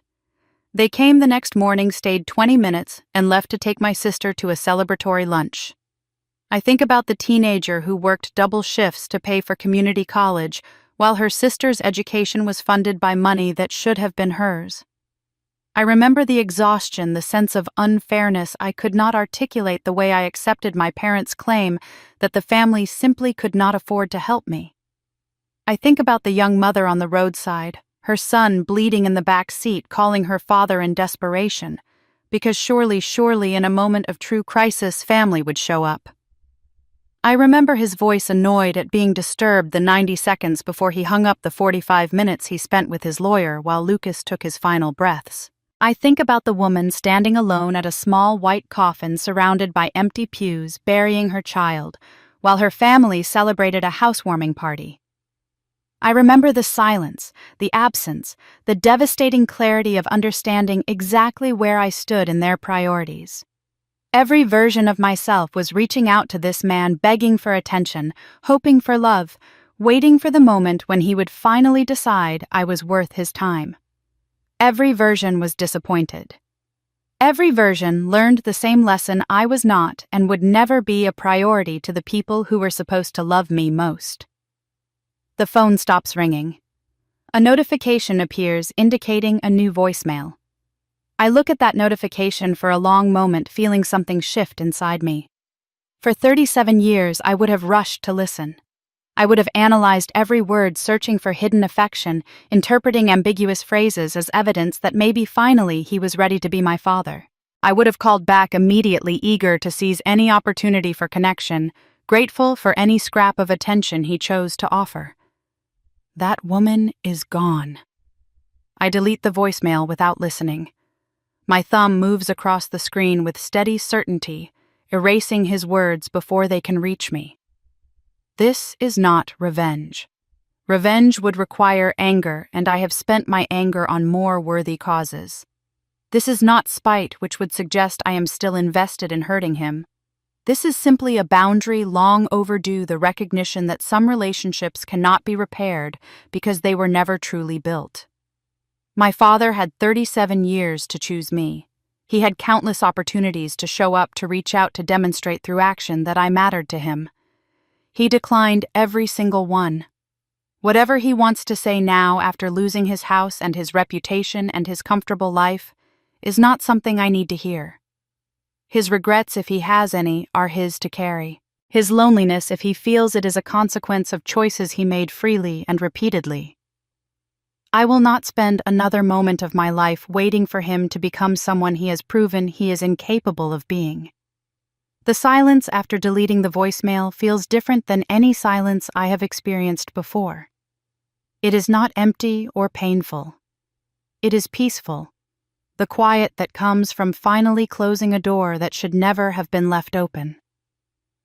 I stand, stretch, and look around my small apartment. The evening is mild, the light fading toward gold. I know suddenly and certainly where I need to go. I pick up my keys and head for my car, driving toward a place I have not visited in far too long. A quiet spot outside the city, a lake surrounded by trees, a bench where a little boy once sat beside his mother and asked questions about the world. It is time to say goodbye. The lake appears through the trees like a memory made real, its surface catching the last golden light of evening. I park in the small gravel lot where Lucas and I used to pull in on Saturday mornings, back when weekends meant adventure and the world still held wonder for both of us. The path to our bench is overgrown now, nature reclaiming the trail we wore with our frequent visits, but my feet remember the way. I carry fresh flowers in my arms, daisies and sunflowers, the bright, cheerful blooms that Lucas always pointed to in grocery store bouquets. These are not the somber arrangements of funeral sympathy. These are offerings of love, the kind of flowers a boy would pick for his mother if he could still reach them. The bench sits where it always did, overlooking the water, slightly weathered but solid. I lower myself onto the worn wood and feel the years collapse around me. Here in this place that belonged only to us, there was no family drama. No disapproving grandparents, no favored sister, no parents who saw me as a financial instrument rather than a daughter. Here, there was just a mother and her boy feeding ducks and counting clouds and talking about everything and nothing, while the hours slipped past unnoticed. "Hi, baby," I say softly, and my voice sounds strange in the stillness, but also right. I'm sorry it took me so long to come back. I tell him everything. The words flow out of me in a steady stream, describing the journey I have taken since the day I buried him. I tell him about the phone call I overheard, the party that replaced his funeral, the rage that carried me through months of legal battles. I tell him about Eleanor and the secrets she revealed about the settlement money stolen before I could walk about the parents who kept me not out of love, but out of financial calculation. I tell him about the confrontation at Rachel's house, the mediators ruling the family home sold to a single mother who will fill its rooms with genuine warmth. I tell him about his Aunt Rachel, about the conversation that revealed we were both damaged by the same broken parents, just shaped into different forms of pain. I tell him about his grandfather's call that I did not answer, about the boundary I finally set after 37 years of waiting for love that was never going to come. I didn't become the daughter they wanted. I say watching a pair of ducks glide across the water. But I became something better. I became someone who knows her own worth without needing them to tell me. Their opinion of me doesn't define me anymore. Their absence doesn't diminish me. I'm complete without their approval because I finally stopped asking for it. The words feel true in a way that still surprises me. For so long, my entire sense of self was tangled up in my family's rejection. I was the unwanted daughter, the overlooked sister, the woman whose grief was dismissed as a minor inconvenience. Those identities shaped everything I did, every choice I made, every relationship I built or failed to build. Now, sitting on this bench where my son and I once dreamed about the future, I understand that I am no longer defined by what they refuse to give me. I am Molly. I am a mother who loved her child completely. I am a woman who fought for truth and won. I am someone who survived 37 years of calculated cruelty and emerged not hardened but whole, not bitter but clear-eyed about what I deserve and what I will no longer accept. I sit with Lucas for a long time watching the light change on the water, feeling his presence in the gentle breeze and the rustling leaves. When I finally stand to leave my legs stiff from sitting, my heart lighter than it has felt in years. Something catches my eye. At the base of a nearby oak tree where Lucas and I once carved our initials into the bark, there is a small bouquet of flowers. Fresh ones recently placed, their petals still bright with color. I look around confused, and that is when I see her. Rachel stands at the edge of the parking lot, too far away to speak without shouting, too uncertain to approach. She is watching me with an expression I cannot fully read, something between hope and fear, and a vulnerability I have never seen on her face before. She does not move toward me. She simply stands there, present, waiting. I think about all the years we spent as strangers in the same family, competing for love that was never available to either of us. I think about the phone call where she finally saw the truth, the devastation in her voice as she recognized the cage she had been living in.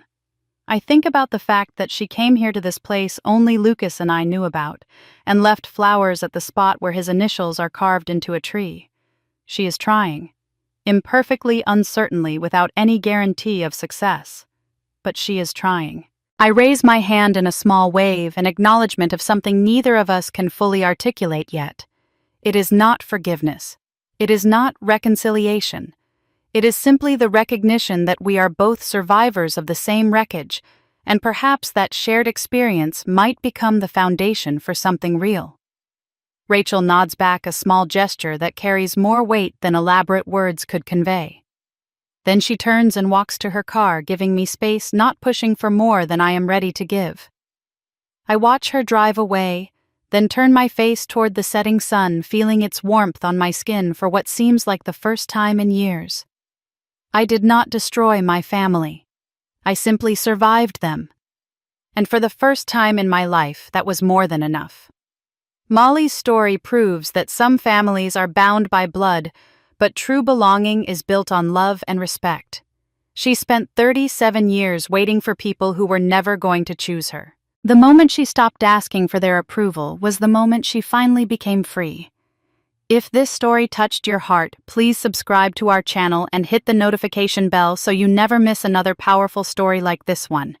We share true stories of resilience, justice, and the strength it takes to walk away from those who hurt us. Now I want to hear from you. Have you ever had to set boundaries with family members who didn't value you? Did you find the courage to choose yourself over people who never chose you?